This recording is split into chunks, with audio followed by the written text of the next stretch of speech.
Hi students, very good morning. आज हम एक बहुत बहुत बहुत इंटरेस्टिंग टॉपिक पढ़ने वाले हैं। तो आप अगर ये वाला लेक्चर देखते हो पूरा एंड तक, तो आपको जीवन में कभी भी प्लेन्स टॉपिक पे दिक्कत नहीं जाने वाली। It is the most important and very very easy and highly scoring, है ना। बहुत स्कोरिंग टॉपिक है पूरे एंटायर मैथमेटिक्स का। तो you are going to enjoy it. ठीक है, चलिए। तो प्लेन के बारे में अपन पढ़ते हैं। देखिए, सबसे पहले प्लेन की परिभाषा क्या होती है। What is the definition of plane, है ना। तो प्लेन की डेफिनेशन जो होती है, यार देखो, अंग्रेजी में अगर मैं इसकी डेफिनेशन लिखवाऊं आपको, लिखिए मेरे साथ साथ। पहले फिर हिंदी में समझा देता हूँ। चलो पहले अंग्रेजी में समझा दूं क्या। देखो, फिर इसमें देखो थोड़ा मेरे को इलस्ट्रेट करके बताना पड़ेगा। हाँ भाई, बोलो।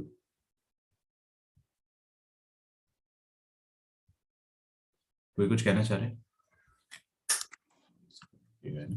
Please wait. ठीक है।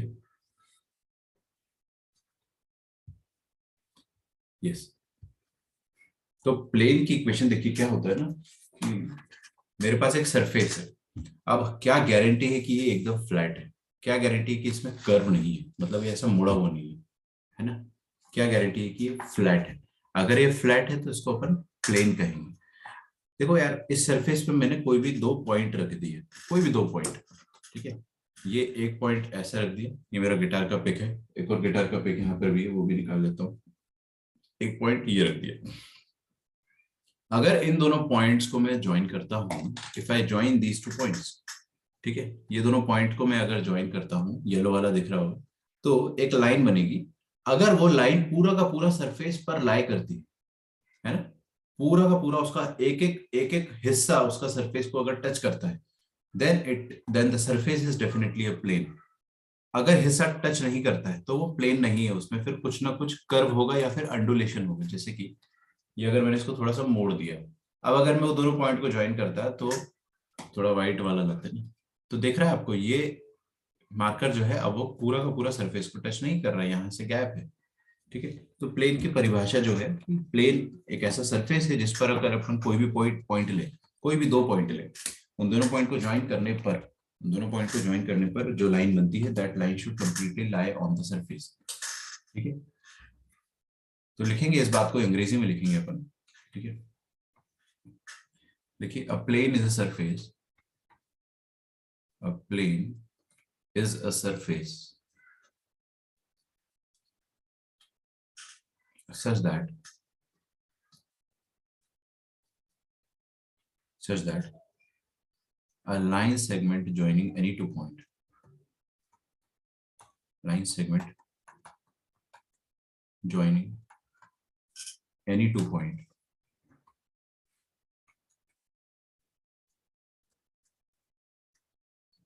any two points on the surface, lie on the surface, any two points on the surface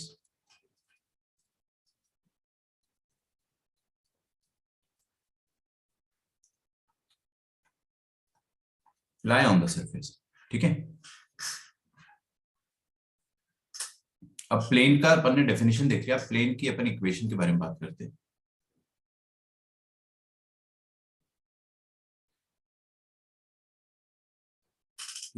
plane की इक्वेशन के बारे में बात करते हैं। देखिए, सिंपल भाषा में अगर मैं आपको बोलूं, तो एक्स वाई और जेड में कोई भी लीनियर इक्वेशन, उसको अपन प्लेन कहते हैं। ठीक है। तो लिखिए, linear equation in x Y Z, linear equation, मैं समझाता हूँ आपको चीज, चिंता मत करो। Linear equation in x Y Z is a plane. Linear equation का मतलब क्या होता है? कुछ ऐसा, जैसे कि हमारे पास लेटेस्ट से X plus B Y plus C Z plus capital D is equal to zero, है ना। ठीक है क्या? एक्स प्लस बी वाई, ये जो इक्वेशन है, क्या ये लीनियर इक्वेशन है? हाँ, ये लीनियर इक्वेशन है। क्यों? क्योंकि इसमें आपको दिख रहा होगा कि एक्स की, वाई की और जेड की सबकी पावर क्या है? वन। पावर वन का मतलब क्या होता है? लीनियर। सही बात है ना। अच्छा, और ये एक्स वाई जेड में इक्वेशन है, इट इज अ लीनियर। और अगर ये लीनियर इक्वेशन है तो ये प्लेन है। तो दुनिया में कोई भी इक्वेशन हो, अगर वो लीनियर है, अगर वो पावर वन है या डिग्री वन की इक्वेशन है, तो आप उसको प्लेन कहोगे, बशर्ते उसमें तीन वेरिएबल होने चाहिए, एक्स वाई जेड, जिसको अपन प्लेन कहते हैं। यार देखो, सिंपल सी भाषा में अगर मैं आपको और समझाना चाहूँ, तो क्या आपने क्लास 11th में लाइन की इक्वेशन पढ़ी थी? लाइन की इक्वेशन कैसी होती थी? X plus B Y plus C equals to 0। सही बात है ना? लाइन की इक्वेशन क्या होती थी? ऐसी होती थी। अब है ना, एक्स और वाई में लीनियर इक्वेशन लाइन होती थी, लेकिन अभी जेड आ गया। तो जेड आ गया मतलब चीजें 3D में चले गई। तो बेसिकली अगर आप समझो तो लाइन जो है उसका 3D वर्जन प्लेन होता है। लाइन का 3D वर्जन प्लेन होता है, जैसे कि सर्कल का 3D वर्जन स्फेयर होता है, उसी तरह से लाइन का 3D वर्जन प्लेन होता है ना? आपको फील करना पड़ेगा ये चीज कि लाइन का 3D वर्जन जो होता है वो प्लेन होता है। ठीक है, क्योंकि अब उसमें थर्ड डायमेंशन आ गया है, तो उसमें यहाँ पे C X plus B Y plus C Z plus D आ जाएगा। ठीक है, जेड का भी टर्म आ जाएगा। तो इफेक्टिवली इसमें कितने कोएफिशिएंट होते हैं या कितने अननोन होते हैं? ए, बी और सी और डी, चार अननोन होते हैं ना? चार अननोन होते हैं वैसे तो, लेकिन इफेक्टिवली कितने होते हैं वो अपन देख सकते हैं। अगर आप इसको डिवाइड बाय ए करते हो तो आपको इफेक्टिवली तीन अननोन मिलेंगे। क्यों? क्योंकि X plus B by A into Y plus C by Z, sorry C by A into Z plus D by A, this is equal to 0। ठीक है, तो ये बी बाई ए को मैं कांस्टेंट नंबर 1 कह देता हूँ, K1। इसको कांस्टेंट नंबर 2 कह देते हैं, K2। और इसको कांस्टेंट नंबर 3 कह देते हैं, K3। ठीक है, तो आप इफेक्टिवली अगर देख पा रहे होंगे तो प्लेन की इक्वेशन में तीन कांस्टेंट होते हैं या तीन कोएफिशिएंट होते हैं या तीन अननोन्स होते हैं, है ना? बस ये अननोन्स जो पता चल जाए अपने को तो हम बहुत सारी चीज पता कर सकते हैं। तो आप लिखेंगे effectively there are three, effectively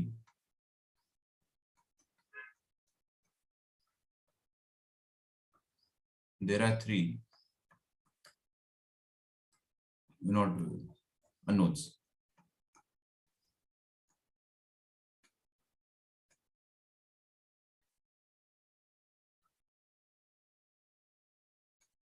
coefficients या फिर कांस्टेंट्स। ठीक है, काम की बातें अपन करेंगे कुछ। एक नोट और लिखते हैं।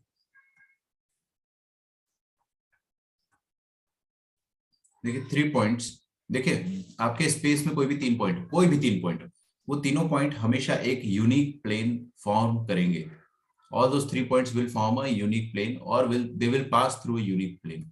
कोई भी 3 पॉइंट ले लो, कोई भी 3 पॉइंट, अगर आप तीनों को ज्वाइन करते हैं तो एक ट्रायंगुलर प्लेन बनेगा हमेशा। तो आप क्या बोल सकते हो कि 3 points always pass through a unique plane. 3 points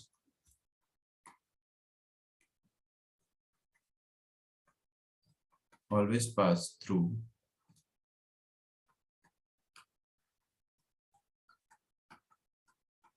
a unique plane।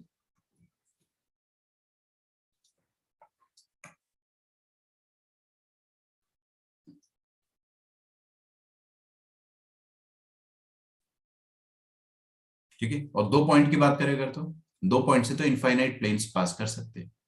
2 point से इनफाइनाइट प्लेन्स पास करते कर सकते हैं। ठीक है, infinite planes can pass through 2 points, ऐसे। ठीक है, तो 2 points, infinite planes can pass through 2 points. लिख लो, infinite planes can pass through 2 points. ठीक है, this is just like your notebook. अब अगर आपकी नोटबुक देखो ध्यान से, तो जैसे कि नोटबुक है, इस नोटबुक में एक पॉइंट ले लो यहाँ पे, एक पॉइंट ले लो यहाँ पे, ये दोनों पॉइंट है। इन दोनों पॉइंट से जितने भी मेरे पेजेस है, they are all passing through this. ये सारे पेजेस जो है they are acting like a plane, सारे के सारे पेजेस इससे पास कर सकते हैं। एक दो पॉइंट से इनफाइनाइट प्लेन्स पास कर सकते हैं। ठीक है, आगे बढ़ते हैं। Some common equations of plane. देखिए प्लेन्स की कुछ कॉमन इक्वेशंस अपन देखते हैं। Some common equations of plane.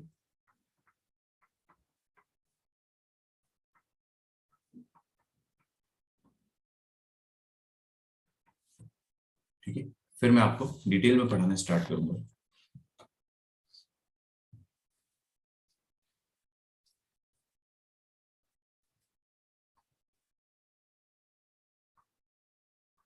ये एक्स एक्सिस है, ये वाई एक्सिस है, ये जेड एक्सिस है।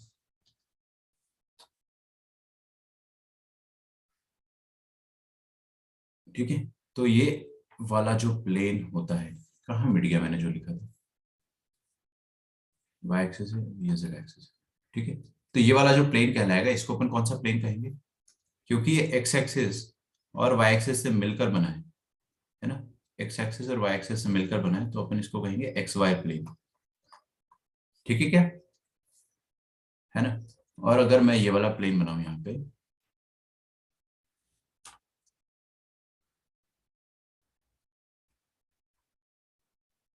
तो ये वाला प्लेन कौन सा है, वाई और जेड एक्सिस से बना है, तो इस पूरे को, अच्छा ये मैंने सिर्फ छोटा सा बनाया है, वैसे तो ये एंडलेस फिगर होगा ना यार, ये प्लेन खत्म थोड़ी हो जाएगा, तो मेरी स्क्रीन से बाहर निकल जाएगा। ठीक है, और जरूरी नहीं है कि ये रेक्टेंगुलर या स्क्वायर शेप का हो, तो हम इसलिए बताते हैं क्योंकि सुंदर दिखता है। प्लेन तो कोई भी शेप का हो सकता है, प्लेन तो प्लेन होता है ना। और ये नीचे वाला प्लेन कौन सा हो जाएगा, नीचे वाला प्लेन हो जाएगा जेड एक्स प्लेन। ठीक है, this is z x plane. तो वाई जेड प्लेन लिखा अपन ने।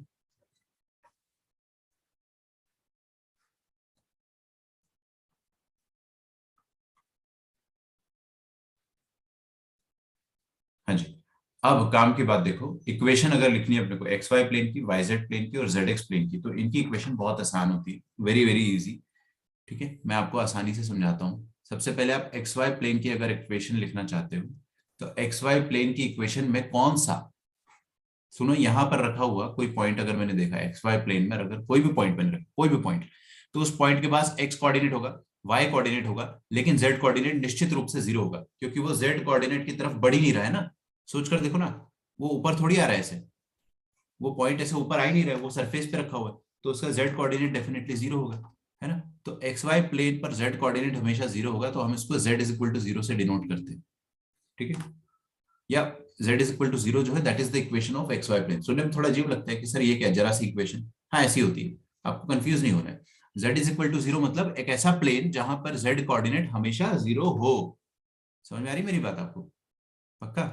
तो उसी उसी लॉजिक से क्या आप मेरे को वाई जेड प्लेन बता सकते हो, एक ऐसा प्लेन जहां पर कौन सा कोऑर्डिनेट हमेशा जीरो होगा, वाई जेड प्लेन पे x coordinate will always be zero. और थर्ड है जेड एक्स प्लेन,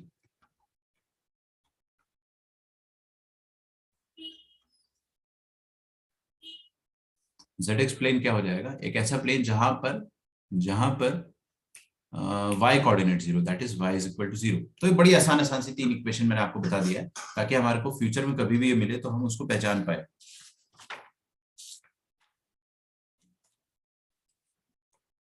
काम की बात करेंगे अपन।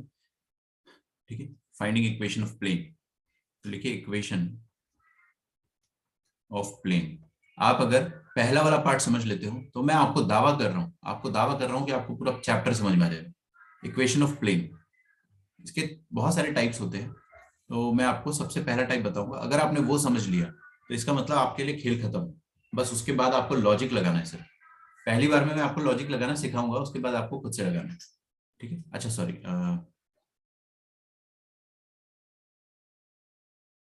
इक्वेशन ऑफ प्लेन लिखने से पहले मैं आपको कुछ और समझाना चाहूंगा। ठीक है, so give me some more space. एक मिनट रुकिएगा, है ना। लिखिए normal to a plane, normal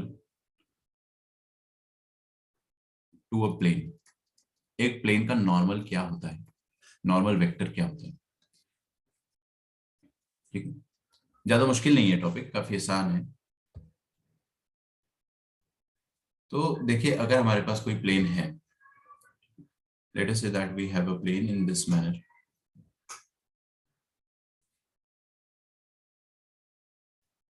ठीक है, और इस प्लेन के परपेंडिकुलर एक वेक्टर मैंने बनाया। ठीक है, this is a vector perpendicular to the plane, इसको मैं कहूंगा नॉर्मल ऑफ दिस प्लेन। ठीक है, प्लेन के परपेंडिकुलर कोई भी वेक्टर, ऐसे तो मैं इनफाइनाइट वेक्टर्स बना सकता हूँ। ये एक और वेक्टर बना दिया मैंने थोड़ा और लंबा, ये भी नॉर्मल है। ये एक और वेक्टर बना दिया मैंने थोड़ा और लंबा, ये भी नॉर्मल है। वैसे तो बहुत सारे नॉर्मल वेक्टर्स बनाए जा सकते हैं प्लेन पर, ठीक है, तो उनमें से कोई एक वेक्टर भी आपको दे दिया गया है तो उसको आप प्लेन का नॉर्मल वेक्टर मान सकते हैं। This is the normal vector of the plane. आ रही मेरी बात समझ में आपको? अच्छा, सो ये हो गया प्लेन का नॉर्मल वेक्टर। अब हाँ सर बोलिए, कुछ बोल रहे हैं क्या? ओके, तो इस प्लेन के परपेंडिकुलर जो नॉर्मल वेक्टर होता है उसको अपन कहते हैं normal vector of the plane. ठीक है, दे कैन बी इनफाइनाइट। लेकिन अगर मैं बोलता हूं, अच्छा यहां लिख लेंगे क्या, लिखिए normal vector to a plane का मतलब क्या हो गया? Any vector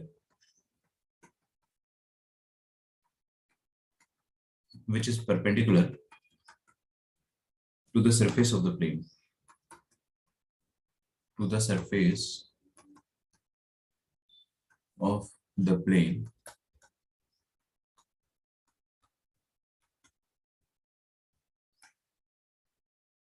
is called as its normal vector।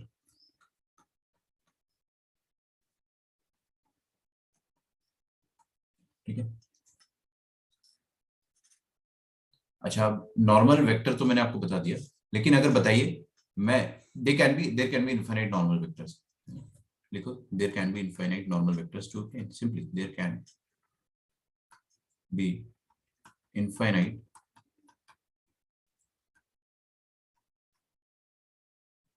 such normal vectors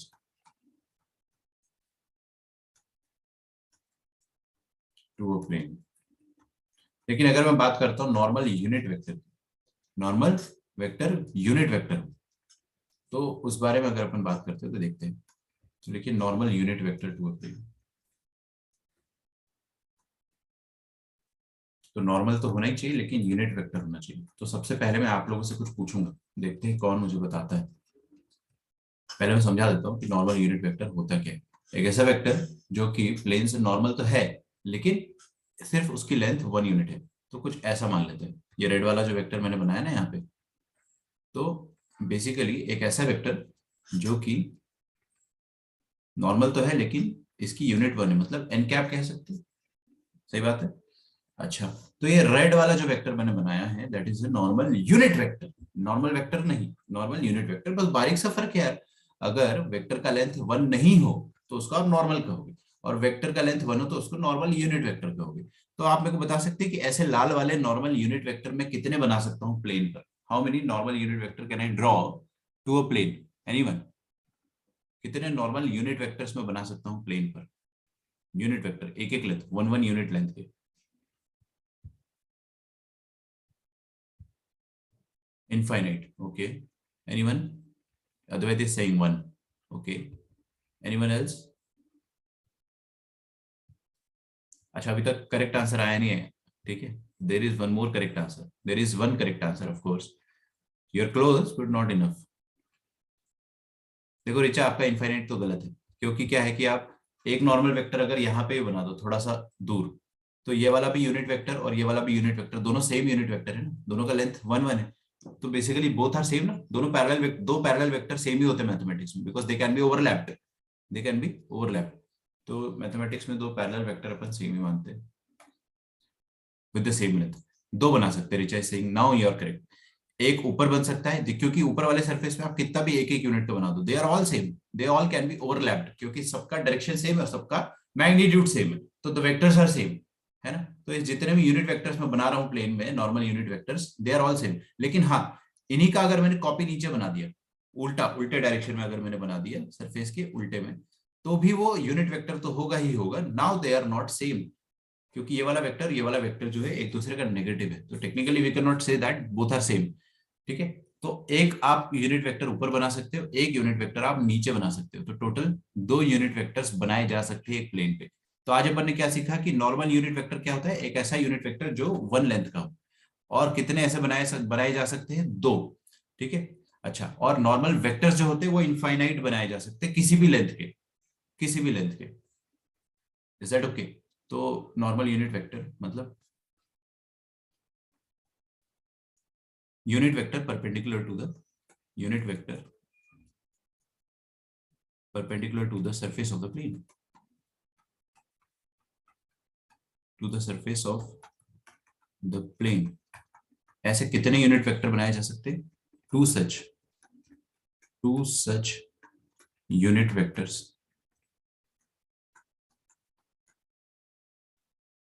एक मिनट, ऐसा मत लिखो, थोड़ा और अच्छी इंग्लिश लिखवा देता हूँ।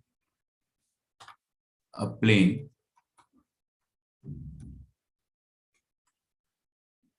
plane has two such normal unit vectors, that is n cap और माइनस n cap। ठीक है, यहां पे लिख लो आप डिनोटेड बाय n वेक्टर। ठीक है क्या, आगे बढ़ते हैं।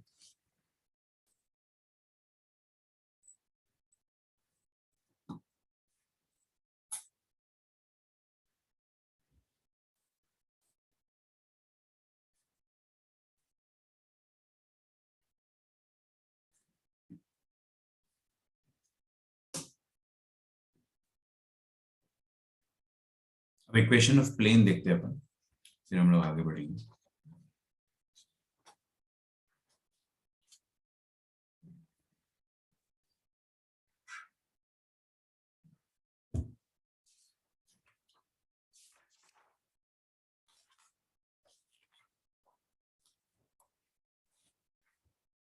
देखिए इक्वेशन ऑफ प्लेन का टाइप 1। ठीक है, वो गाना सुनो तुमने, मेरे लिए तुम काफी हो, बस हमारे लिए टाइप 1 काफी है। तो हम टाइप 1 को वही गाना सुनाएंगे कि मेरे लिए तुम काफी हो। टाइप 1 समझ में आ गया अगर, तो टाइप 2 टाइप 3 टाइप 4 सब बाहर में जाएगा। ठीक है, सब सेम है। एक टाइप है जो थोड़ा सा स्लाइटली डिफरेंट है, बट वो भी टाइप 1 से ही एसोसिएटेड होता है। तो टाइप 1 देखते हैं अपन, equation of a plane.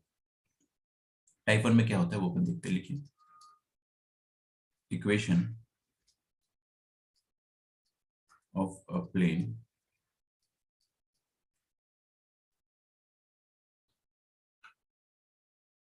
perpendicular to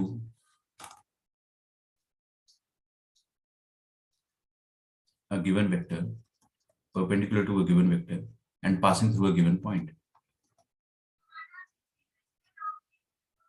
passing through a given point।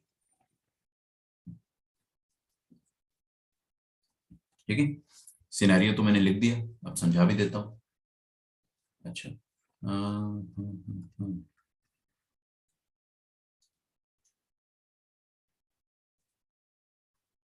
देखिए भाई, सबसे पहले तो यार एक प्लेन बना देता हूं। तो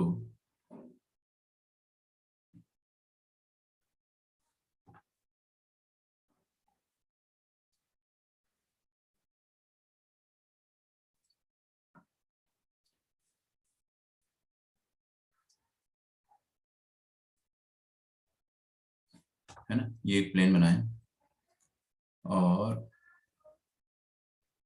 ये रहा प्लेन। ठीक है, ये 3 डायमेंशनल स्पेस है, इसमें एक प्लेन रखा हुआ है। अब आपको क्या क्या गिवन है, आपको जो जो चीजें गिवन है वो आप बहुत ध्यान से सुनेंगे बेटा, ध्यान से सुनना है ना। इस प्लेन के परपेंडिकुलर एक वेक्टर है, normal vector.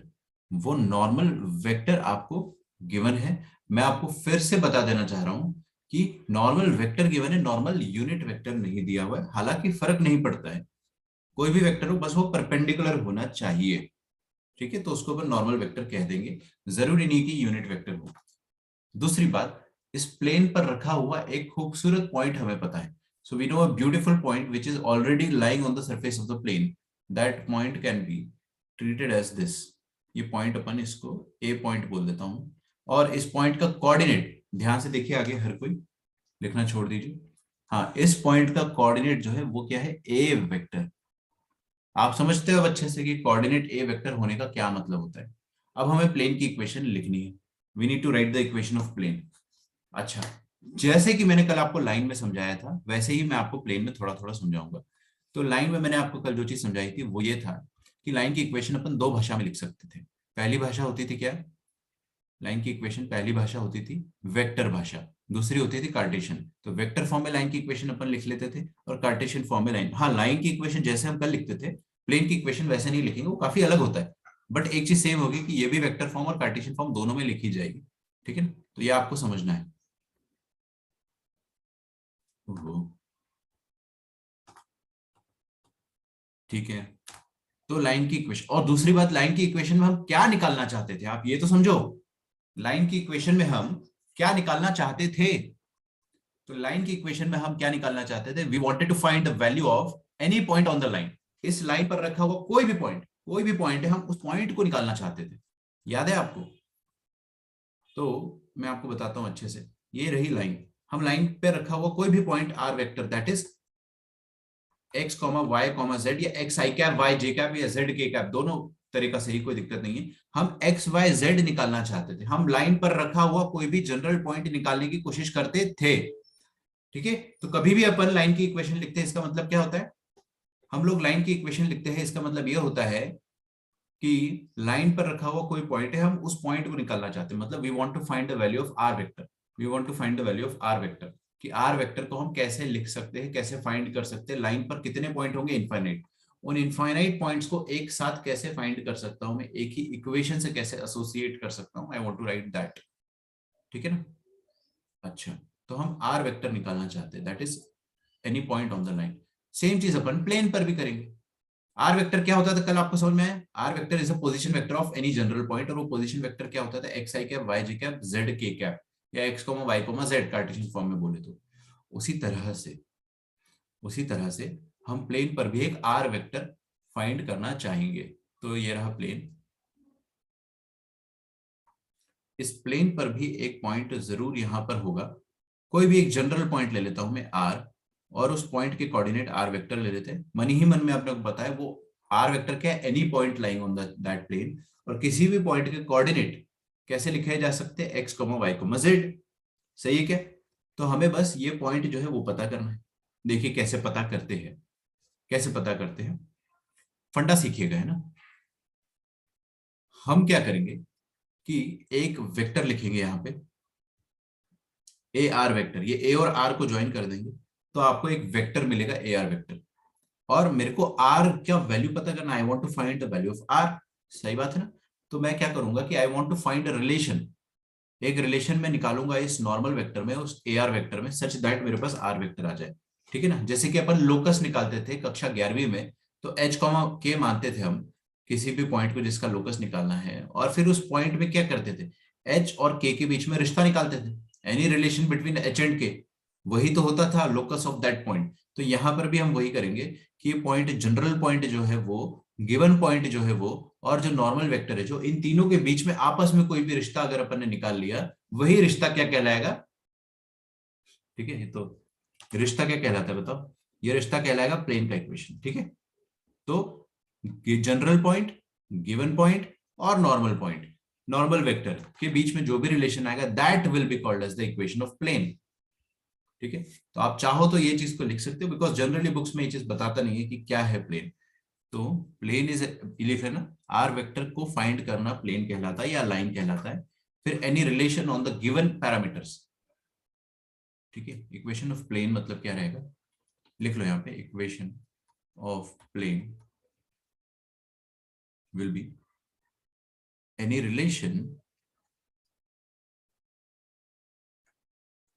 relation on the given parameters, on the given parameters। given parameters क्या क्या है? that is given parameters and r vector, that is ये given parameter a vector है, normal vector है, given parameters and general point,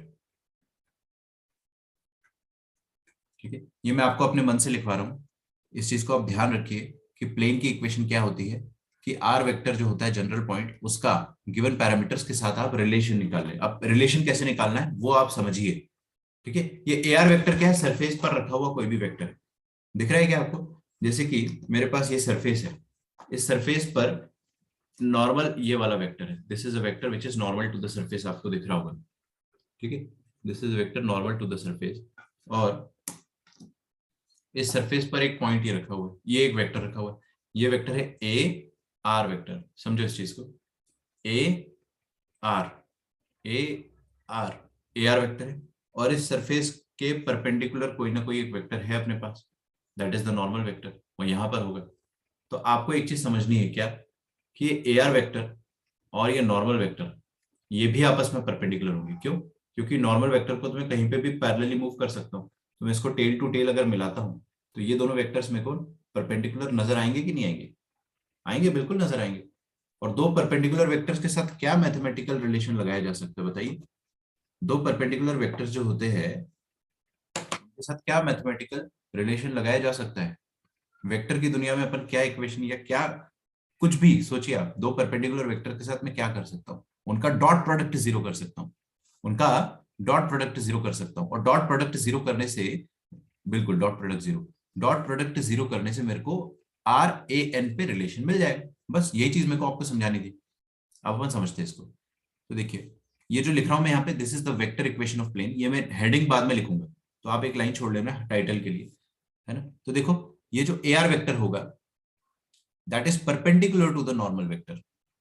इसका मतलब क्या हो गया? It implies that a are vector का डॉट प्रोडक्ट नॉर्मल वेक्टर के साथ क्या होगा? जीरो होगा। मानते हो इस बात को? अच्छा, ए आर वेक्टर कैसे लिखेंगे? Position vector of R minus position vector of A, बाद वाला पॉइंट माइनस पहले वाला पॉइंट। तो बाद वाला पॉइंट का पोजीशन वेक्टर है आर, पहले वाले पॉइंट का पोजीशन वेक्टर है ए। तो r minus a dot n equals to zero. ठीक है? और क्या सोच रहे हो आप लोग? क्या सोच रहे हो? ये जो मेरे सामने लिखा है ना, खत्म हो गया। कसम से बता रहा हूँ, this is the equation of plane, this is the equation of plane in vector form. सिर्फ इतनी सी इक्वेशन होती है, equation of plane in vector form. लिखो वेक्टर इक्वेशन ऑफ प्लेन। हमने सबसे पहले क्या देखा? Type one. टाइप वन के अंदर दो तरह से इक्वेशन लिखेंगे, एक वेक्टर इक्वेशन, एक कार्टेशियन इक्वेशन। तो लिखिए vector equation of a plane.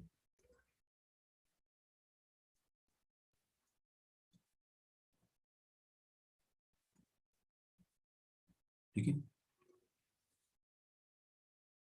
तो प्लेन की वेक्टर इक्वेशन याद करना पड़ेगा क्या? नहीं। मैंने क्या बताया आपको, क्या खोपड़ी में बिठाना है आपको? सुनो मेरी बात, मेरी बात सुनो ध्यान से। प्लेन पर रखा हुआ वेक्टर जो है ए आर, ये वाला वेक्टर दिख रहा है आपको जो ए आर वेक्टर, इसका डॉट प्रोडक्ट आप कर दो एन, नॉर्मल के साथ डॉट प्रोडक्ट जीरो कर दो। जो भी इक्वेशन आती है that is the equation of plane. इसको मैं हाल की हाल डिराइव कर सकता हूँ एग्जाम में। बस फंडा आपको क्या बताया आपके टीचर ने, कि कि आर माइनस ए वेक्टर का डॉट प्रोडक्ट नॉर्मल के साथ कर दो, बस ये आपको हर बार करना है। This is the vector equation of plane. ठीक है? कार्टेशियन इक्वेशन ऑफ प्लेन अपन समझते हैं। बस वेक्टर इक्वेशन और कार्टेशियन इक्वेशन में थोड़ा सा फर्क होता है, मैं समझाता हूं आपको। देखिए Cartesian equation of plane, Cartesian equation of a plane. ठीक है?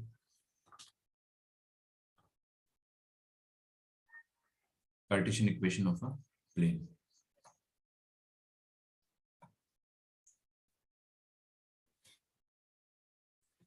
तो प्लेन की कार्टेशियन इक्वेशन कैसे लिखेंगे? बहुत ज्यादा आसान है, सुनना ध्यान से। आपको क्या करना है, आपको क्या करना है, लिसन वेरी केयरफुली। ये जो आर वेक्टर है इसको अपन किससे रिप्रेजेंट करते हैं? यहाँ पर जो आर वेक्टर है, दिस इज नथिंग बट, मैं यहाँ पे लिखता हूँ, देखो, और मैंने यहाँ पे लिखा हुआ है। तो अच्छा, जो मेरा वीडियो स्क्रीन है वो एक जगह स्टेबल है ना, शायद टॉप कॉर्नर पे मूव तो नहीं कर रहा है ना? बिकॉज मैं जैसे जैसे लिखता हूँ I move it, I hope accordingly move नहीं करता हूँ। तो आर वेक्टर हो जाएगा x, general point x i cap, y j cap और जेड के कैप। और ए वेक्टर मतलब position vector of point A, ये ऐसे गिवन है, देखो position vector of point A, एक पॉइंट है x1 y1 और z1 ऑन द प्लेन। तो x1 आई cap plus y1 j cap plus z1 k cap. ठीक है? Any general point on the plane. And normal vector जो given है हमें, वो नॉर्मल वेक्टर देखो आगे मजा आ जाएगा। नॉर्मल वेक्टर आप याद रखना, हमेशा ऐसे ही लिखूंगा मैं। Normal vector is A I cap plus B J cap plus C K cap. ठीक है? Capital A, capital capital B, capital C, इन तीनों से मैंने नॉर्मल वेक्टर को रिप्रेजेंट किया है। तो आई होप आपको यहां तक समझ में आ रहा होगा सब कुछ। अब मैं आगे बढ़ता हूँ।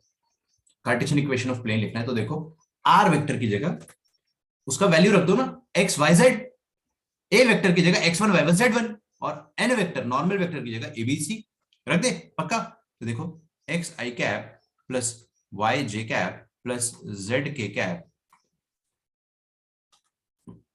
ये हो गया r vector, minus a vector क्या है एक्स वन आई कैप प्लस वाई वन जे कैप प्लस जेड वन के cap.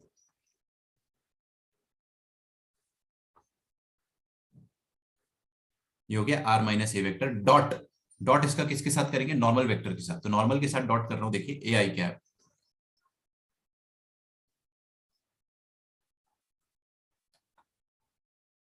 Plus B J cap plus C K cap. ठीक है,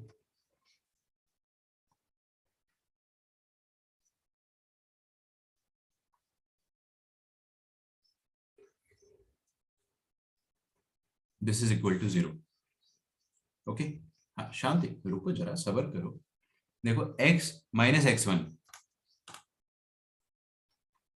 आई कैप ऐसे लिख देंगे अपन इसको, I cap minus I cap, फिर y माइनस वाई वन जे cap plus z minus Z one के कैप। यहां तक ये वाला पार्ट किसी को समझ में नहीं आया तो पूछ लो, x i cap minus x one I cap करा मैंने। ठीक है, और इसका डॉट प्रोडक्ट करना है मेरे को नॉर्मल वेक्टर, नॉर्मल वेक्टर को मैं हमेशा लाल कलर से लिख रहा हूँ, वो एबीसी होता है, कैपिटल एबीसी। ठीक है, ये होना चाहिए 0 के बराबर। अब इनका डॉट प्रोडक्ट क्या होगा आप सब बहुत अच्छे से जानते हैं, आई कैप वाले को आई कैप वाले के साथ करते हैं, जे कैप के साथ तो 0 आएगा, तो डॉट प्रोडक्ट करना बेहद आसान होता है। तो क्या आ जाएगा ए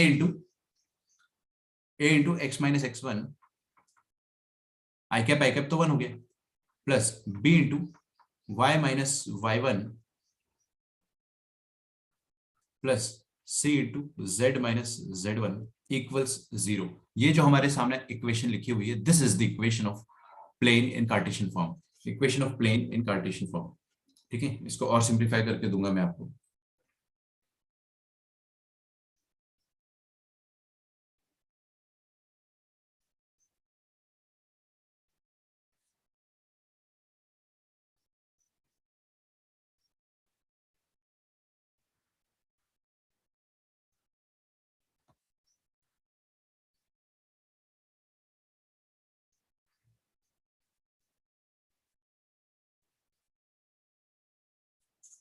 ठीक है,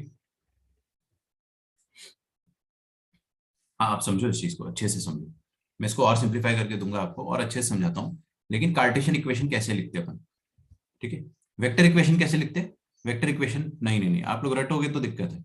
वेक्टर इक्वेशन ऐसे लिखते हैं, देखो मैं फिर से आपको वही चीज फील कराता हूँ। ये वेक्टर होता है general vector A are, general vector क्यों, क्योंकि ये आर पॉइंट जो है वो जनरल पॉइंट है, ये ए पॉइंट जो है वो फिक्स पॉइंट है, तो ए r is a general vector on the plane, तो ए आर का डॉट एन के साथ करना, बस ये याद रखो। फालतू चीज याद रखोगे r minus a dot n, ये सब याद थोड़ी रहेगा आपको, सब भूल जाओगे, मैं खुद याद नहीं रखता हूँ। लॉजिक से याद रखो, कभी दिक्कत नहीं जाएगी। क्या कर गया पता नहीं। हाँ, तो ये हो गया ठीक है, तो आप ऐसे याद रखो ए आर डॉट एन बराबर 0, बस इतना याद रखना, ये होती है वेक्टर इक्वेशन ऑफ प्लेन।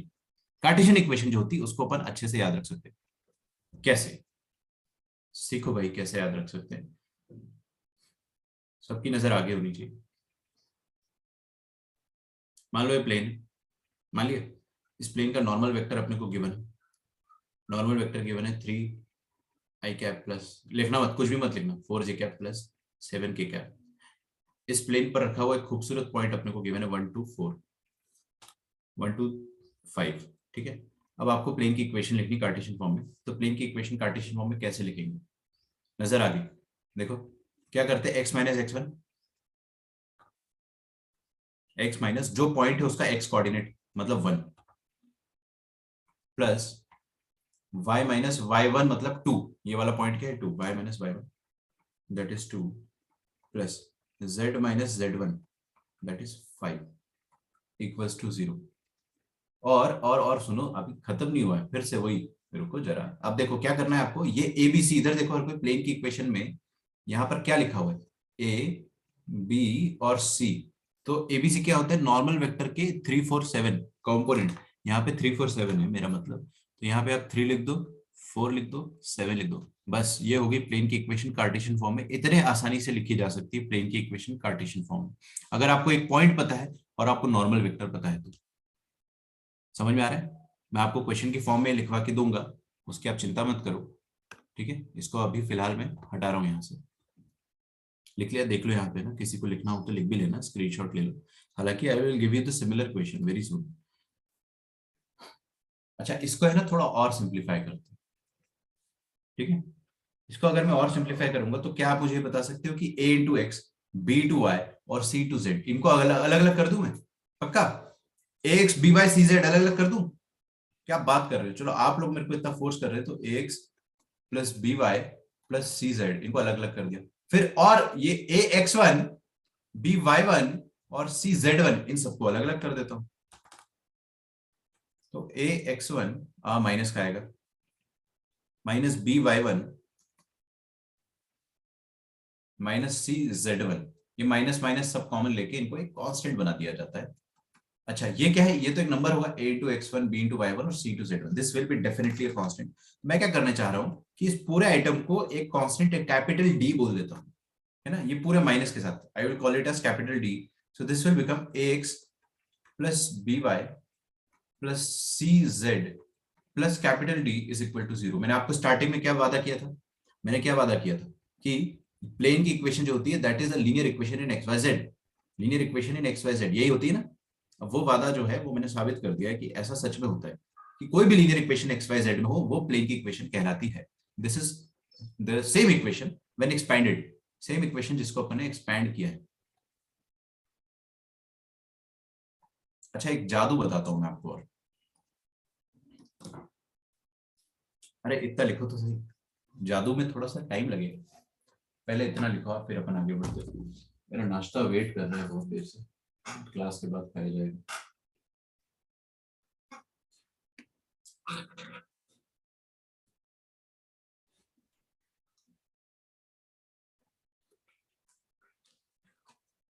क्या है नाश्ते में सर? गेस करो, इंदौरी इंदौरी लोग क्या खाएंगे नाश्ते में? Very easy to guess. Poha.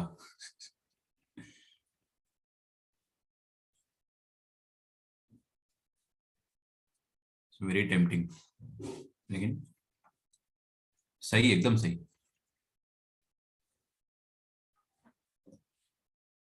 Hmm.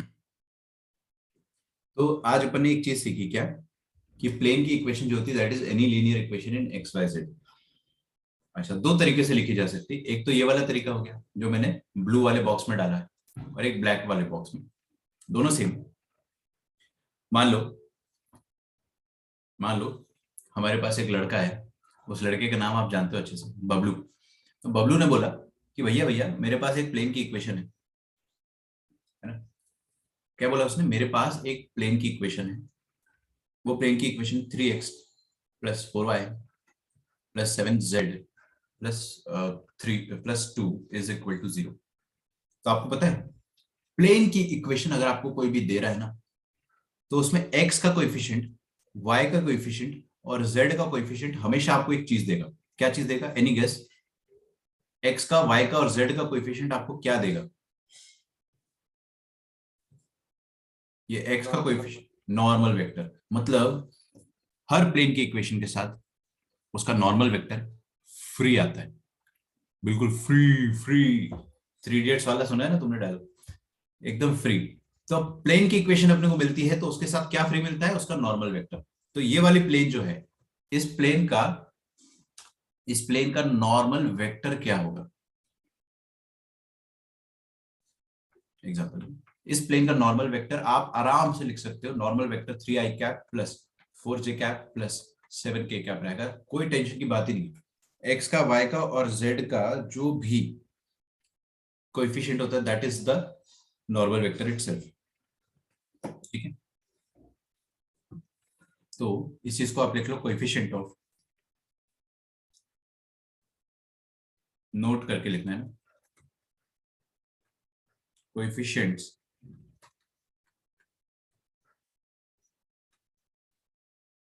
Of x Y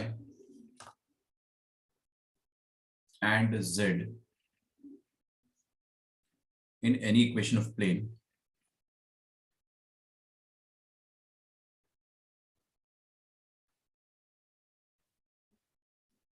represents। अच्छा एक बात बताओ मेरे को, आप ही लोगों से एक सवाल है, बड़ा आसान सा सवाल है, ठीक है, अभी तक कुछ मुश्किल नहीं लग रहा है ना, एवरीथिंग इज इजी अगर आप कंसेप्चुअली चलो तो। सुनते हैं। ये जो मेरे सामने लिखा है ए I cap B J cap और सी के कैप, ये नॉर्मल वेक्टर है। अगर मैं आपसे एक सवाल पूछता हूं, इस नॉर्मल वेक्टर के डायरेक्शन रेशोज, ये जो नॉर्मल वेक्टर है इसके डायरेक्शन रेशो क्या है, तो आप बता सकते हो मेरे को, एनीवन?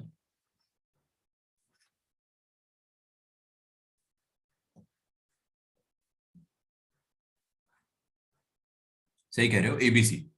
ठीक है ना, ABC are the direction ratios. Direction ratio of किस कोई भी वेक्टर का, यार देखो पहली बात तो ना, डायरेक्शन रेशोज इनफाइनाइट होते हैं। आपका सवाल होना चाहिए, आपका जवाब होना चाहिए कि सर डायरेक्शन रेशो तो बहुत सारे हो जाएंगे, इनफाइनाइट होंगे, लेकिन one of the direction ratios जो हम नॉर्मली पूरे मैथ्स में लेंगे that is the vector itself. तो नॉर्मल वेक्टर के डायरेक्शन रेशो क्या होगा, एबीसी। ऐसे तो 2a 2b 2b 2c, ये भी हो सकता है direction ratio. 3a 3b 3c ये भी हो सकता है। बात समझ में आ रही है आपको मेरी? लेकिन one of the direction ratios ABC. तो यहां पर मैंने जो चीज लिखी है उसको अपन आगे बढ़ाते हैं कि coefficients of x y z in any equation of plane will give direction ratios of the normal vector, direction ratios of the normal vector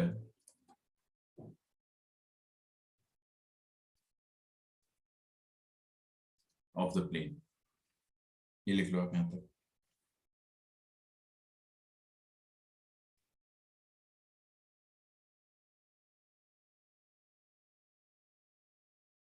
ठीक है, आगे बढ़ते हैं अपन। ये चीज आप अपनी खोपड़ी में एकदम फिट कर लो कि प्लेन की इक्वेशन जो आती है उसके साथ उसके नॉर्मल के डायरेक्शन रेशियोज आ जाते हैं। अच्छा एक बात बताओ मेरे को यहाँ पे, अगर अगर ये वाली जो मैंने एग्जांपल दिया है इस पे नॉर्मल वेक्टर 3 4 7 बोला, अगर कोई मेरे को ऐसा बोलता है कि नहीं नहीं नॉर्मल वेक्टर जो है वो ये भी हो सकता है 6 आई कैप प्लस 8 जे कैप प्लस 14 के कैप, तो ही इज नॉट रॉन्ग, ही और शी इज नॉट रॉन्ग, क्योंकि ये भी ये वाला वेक्टर और ये वाला वेक्टर दोनों पैरेलल होंगे ना, और दोनों पैरेलल है तो दोनों ही प्लेन के परपेंडिकुलर होंगे।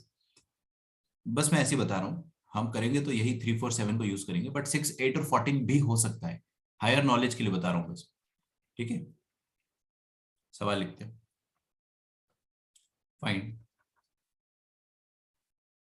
The vector equation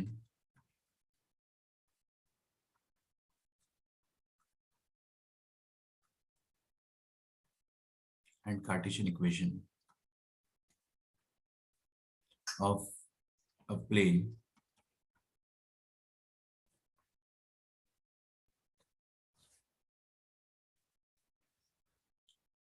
which passes through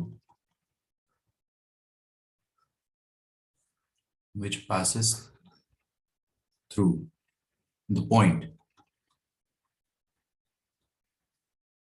5 2 minus 4 and perpendicular to the line and perpendicular to the line। ध्यान से पढ़ो, लास्ट वाले लाइन को ध्यान से पढ़ना, perpendicular to the line with direction ratio. आपको कभी भी ऐसा नहीं बोलेगा कि नॉर्मल वेक्टर है, ये रहा नॉर्मल वेक्टर ले लो, ये ले लो साहब नॉर्मल वेक्टर, ना ना ऐसे नहीं बोलेगा आपको। आपको बोलेगा कि एक लाइन है जो प्लेन के परपेंडिकुलर है, उस लाइन का डायरेक्शन रेशियो आपको मैं दे रहा हूं। तो आपको समझना है कि अच्छा आपको वो बेसिकली वेक्टर ही दे रहा है, normal vector, line with direction ratios 2 3 -1। ठीक है,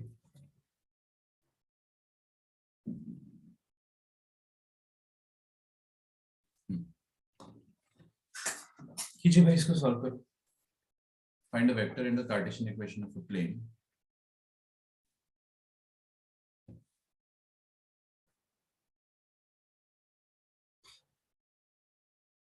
सबसे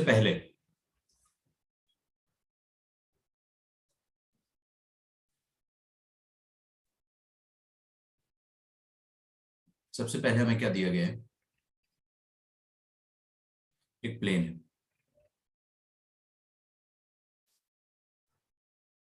इस प्लेन पर रखा हुआ एक पॉइंट दिया हुआ है हमें। ये पॉइंट क्या है? A point. ए पॉइंट के कोऑर्डिनेट क्या है? 5 2 -4। और एक आर पॉइंट हमें गिवन है, इसके पोजीशन वेक्टर आर वेक्टर मान लेते हैं, that is x Y z. तो पहले मैं वेक्टर इक्वेशन निकालूंगा, फिर कार्टेशियन इक्वेशन निकालूंगा। तो अच्छा, ये समझदार है अपन। आपको जो नॉर्मल वेक्टर दिया हुआ है, that normal vector is given as, उसके डायरेक्शन रेशियो दिए हुए हैं। तो नॉर्मल वेक्टर की डायरेक्शन रेशियो क्या है?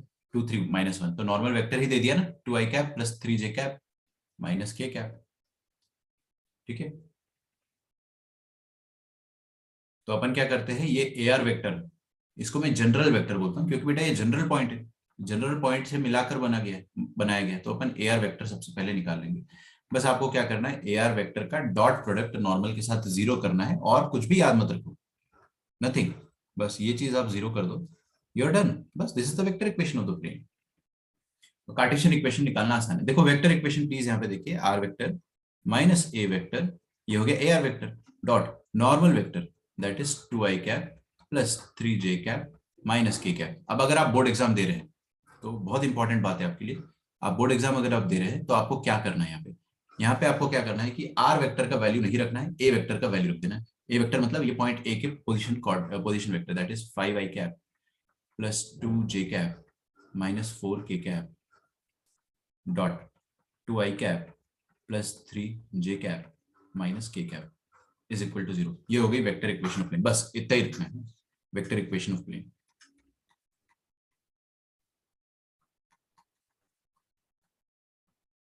Vector equation of the plane.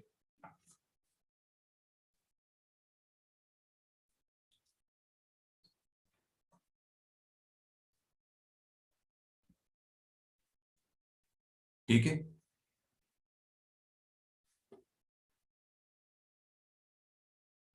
अब कार्टेशियन इक्वेशन लिखने के लिए बड़ा आसान है। फॉर कार्टेशियन इक्वेशन अब क्या करो, ऐसे तो डायरेक्टली लिख सकते हो। कैसे? सर आपने आर का वैल्यू क्यों डाला? अरे आर का वैल्यू डाल देंगे तो एक्स। कार्टेशियन इक्वेशन आ जाएगी। आर का वैल्यू डालो, नहीं डालना है आपको। वेक्टर इक्वेशन अगर आपको दिखानी है तो उसमें आर को आर रहने देना, वही मैं बता रहा हूँ आपको, अच्छा ठीक है सर। है ना। अब आर का वैल्यू डाल दूंगा तो कार्टेशियन इक्वेशन आ जाएगी मेरे पास। देखो x okay minus sir. 5i cap plus y minus 2j cap plus z minus 4, तो जेड प्लस 4k कैप हो जाएगा। ठीक है, और इसका डॉट प्रोडक्ट करना है 2i cap plus 3j cap -1k cap के साथ।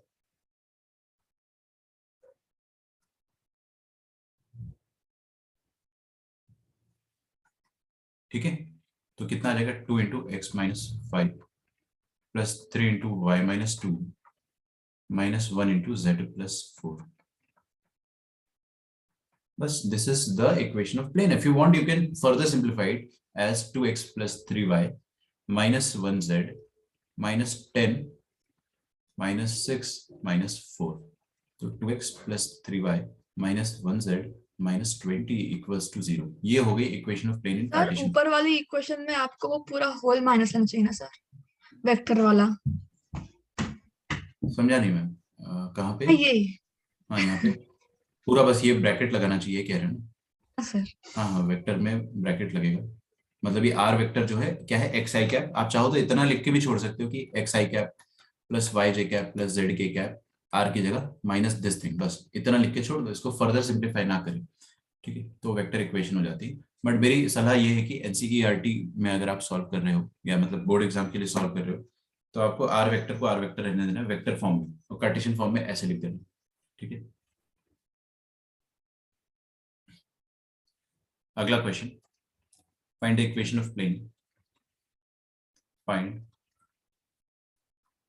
the equation of plane passing through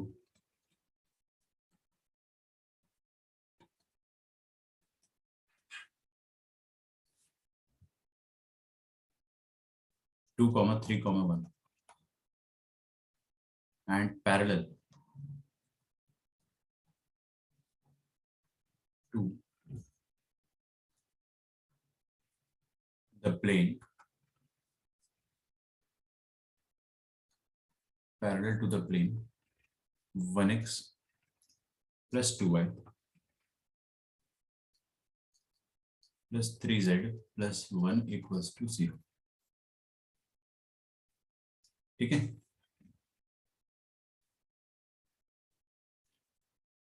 समझो क्वेश्चन को। अच्छा, मैं आपके लिए क्वेश्चन छोड़ देता हूँ, है ना। मुझे आपके आप सब पे, पूरे बैच पे इतना भरोसा है कि आप लोग इस क्वेश्चन को आराम से कर लोगे। क्वेश्चन को पढ़ना जरूरी है ना।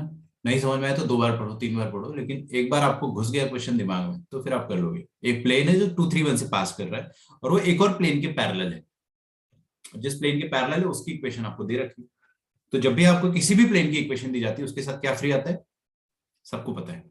तो देखता हूं मैं कौन कितनी जल्दी आंसर बताता है मुझे।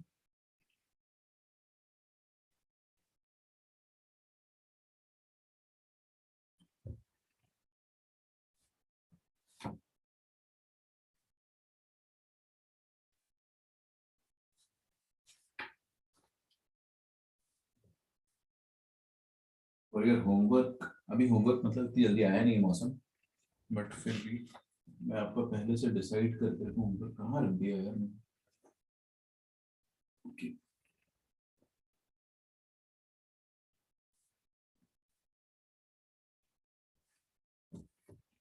आया आंसर? कोई मुझे समझाएगा कैसे सॉल्व करेंगे? बस वर्बली समझा दो। ठीक है, एक आंसर आया मेरे पास। हो गया सर, गुड गुड। अगर आपने प्लेन पढ़ने के बाद ये नहीं, अगर आपने प्लेन पढ़ने के बाद आपको ये फीलिंग नहीं आई कि कितना आसान था, तो मतलब आपको समझ में नहीं आया। ठीक है, जब तक आपको ये फीलिंग आ रही है तब तक आपको समझ में आ रहा है।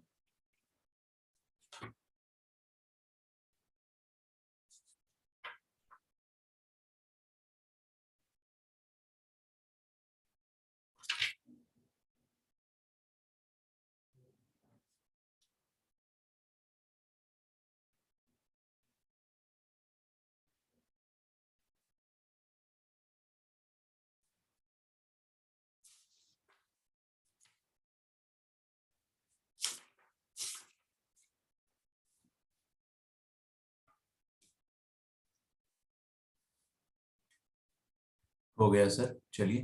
तो देखो करना क्या है, एक प्लेन की इक्वेशन लिखनी है हमें। This is plane number 1, is that okay? ये प्लेन नंबर 1 है, और एक और प्लेन में बनाना चाहूंगा अगर आपकी इजाजत हो तो, प्लेन नंबर 2। ये प्लेन नंबर 1 और प्लेन नंबर 2 जो है, they are parallel to each other. ठीक है, they are parallel to each other. ठीक है। अच्छा, अब जो नीचे वाला प्लेन है वो पास कर रहा है 2 3 1 से, 2 3 1 से। और ऊपर वाले प्लेन का नॉर्मल वेक्टर जो है वो क्या हो जाएगा, वो नॉर्मल वेक्टर ऊपर वाले प्लेन का। अब देखो ये ऊपर वाले प्लेन की इक्वेशन अपने को गिवन है, तो हर इक्वेशन के साथ नॉर्मल वेक्टर फ्री आता है। ठीक है, नॉर्मल वेक्टर आपको फ्री में मिल गया। क्या आ गया normal vector? 1 2 1, 1 2 3, sorry, 1 i cap plus 2 j cap plus 3 k cap. यह आ जाएगा नॉर्मल वेक्टर ऑफ ऊपर वाला प्लेन। लेकिन मजे की बात क्या है, जो ऊपर वाले प्लेन का नॉर्मल वेक्टर होगा वही नॉर्मल वेक्टर नीचे वाले प्लेन का भी होगा। क्यों? क्योंकि भाई इसको उठा के यहाँ पे रख दो ना पैरेलल। अरे यार, फ्री वेक्टर है, सारे फ्री वेक्टर होते हैं। तो जो ऊपर वाले प्लेन का नॉर्मल वेक्टर हुआ वो नीचे वाले प्लेन का भी नॉर्मल वेक्टर कहलाएगा। तो बस अब देखो डायरेक्टली कैसे इक्वेशन लिखूंगा मैं, कार्टेशियन इक्वेशन, 2 सेकंड में। ये देखो 2 3 1 है पक्का, तो देखो 2x-2 y-3 और z-1 इक्वल्स टू 0। अभी रुको जरा, आपको ही पता है मैं क्या करूंगा। नॉर्मल वेक्टर के डायरेक्शन रेशियोज क्या है? नॉर्मल वेक्टर के डायरेक्शन रेशियोज 1 2 3, यहां लिख दो, 1 2 3, खत्म। तो 1x+2y+3z -2 -6 -3 तो x+2y+3z -8 -11। तो आप डायरेक्टली लिख, अब आप आदत बना लो ऐसे लिखने का।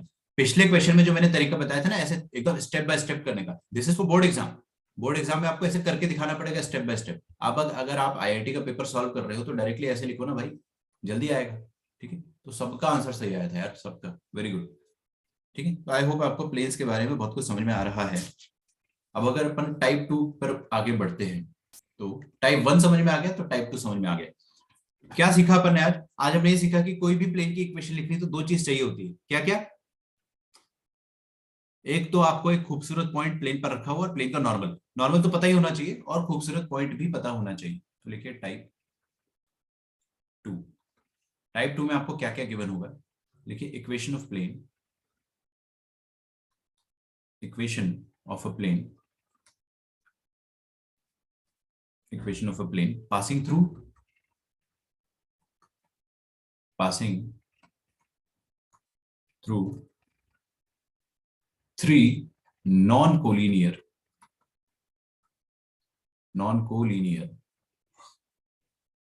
points।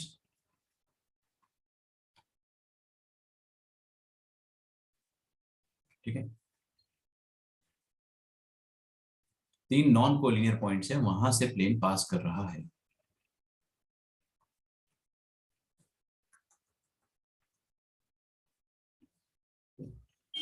Equation of plane passing through 3 non collinear points. तो मैं आपको पहले सिनेरियो समझाता हूं। देखिए हमारे पास 3D स्पेस है इस तरीके से, एकदम टाइप 1 की तरह है, बस थोड़ा सा और दिमाग लगेगा इसमें। और ये z वेक्टर है, ठीक है। और मैंने एक प्लेन बनाया, वो प्लेन कौन सा बनाया मैंने, ये रहा वो प्लेन। ठीक है, थोड़ा तिरछा बनाना चाहिए था ना, चलो बना देता हूँ। एकदम इसी तरह से आप एक प्लेन इमेजिन कर सकते हो, ऐसे।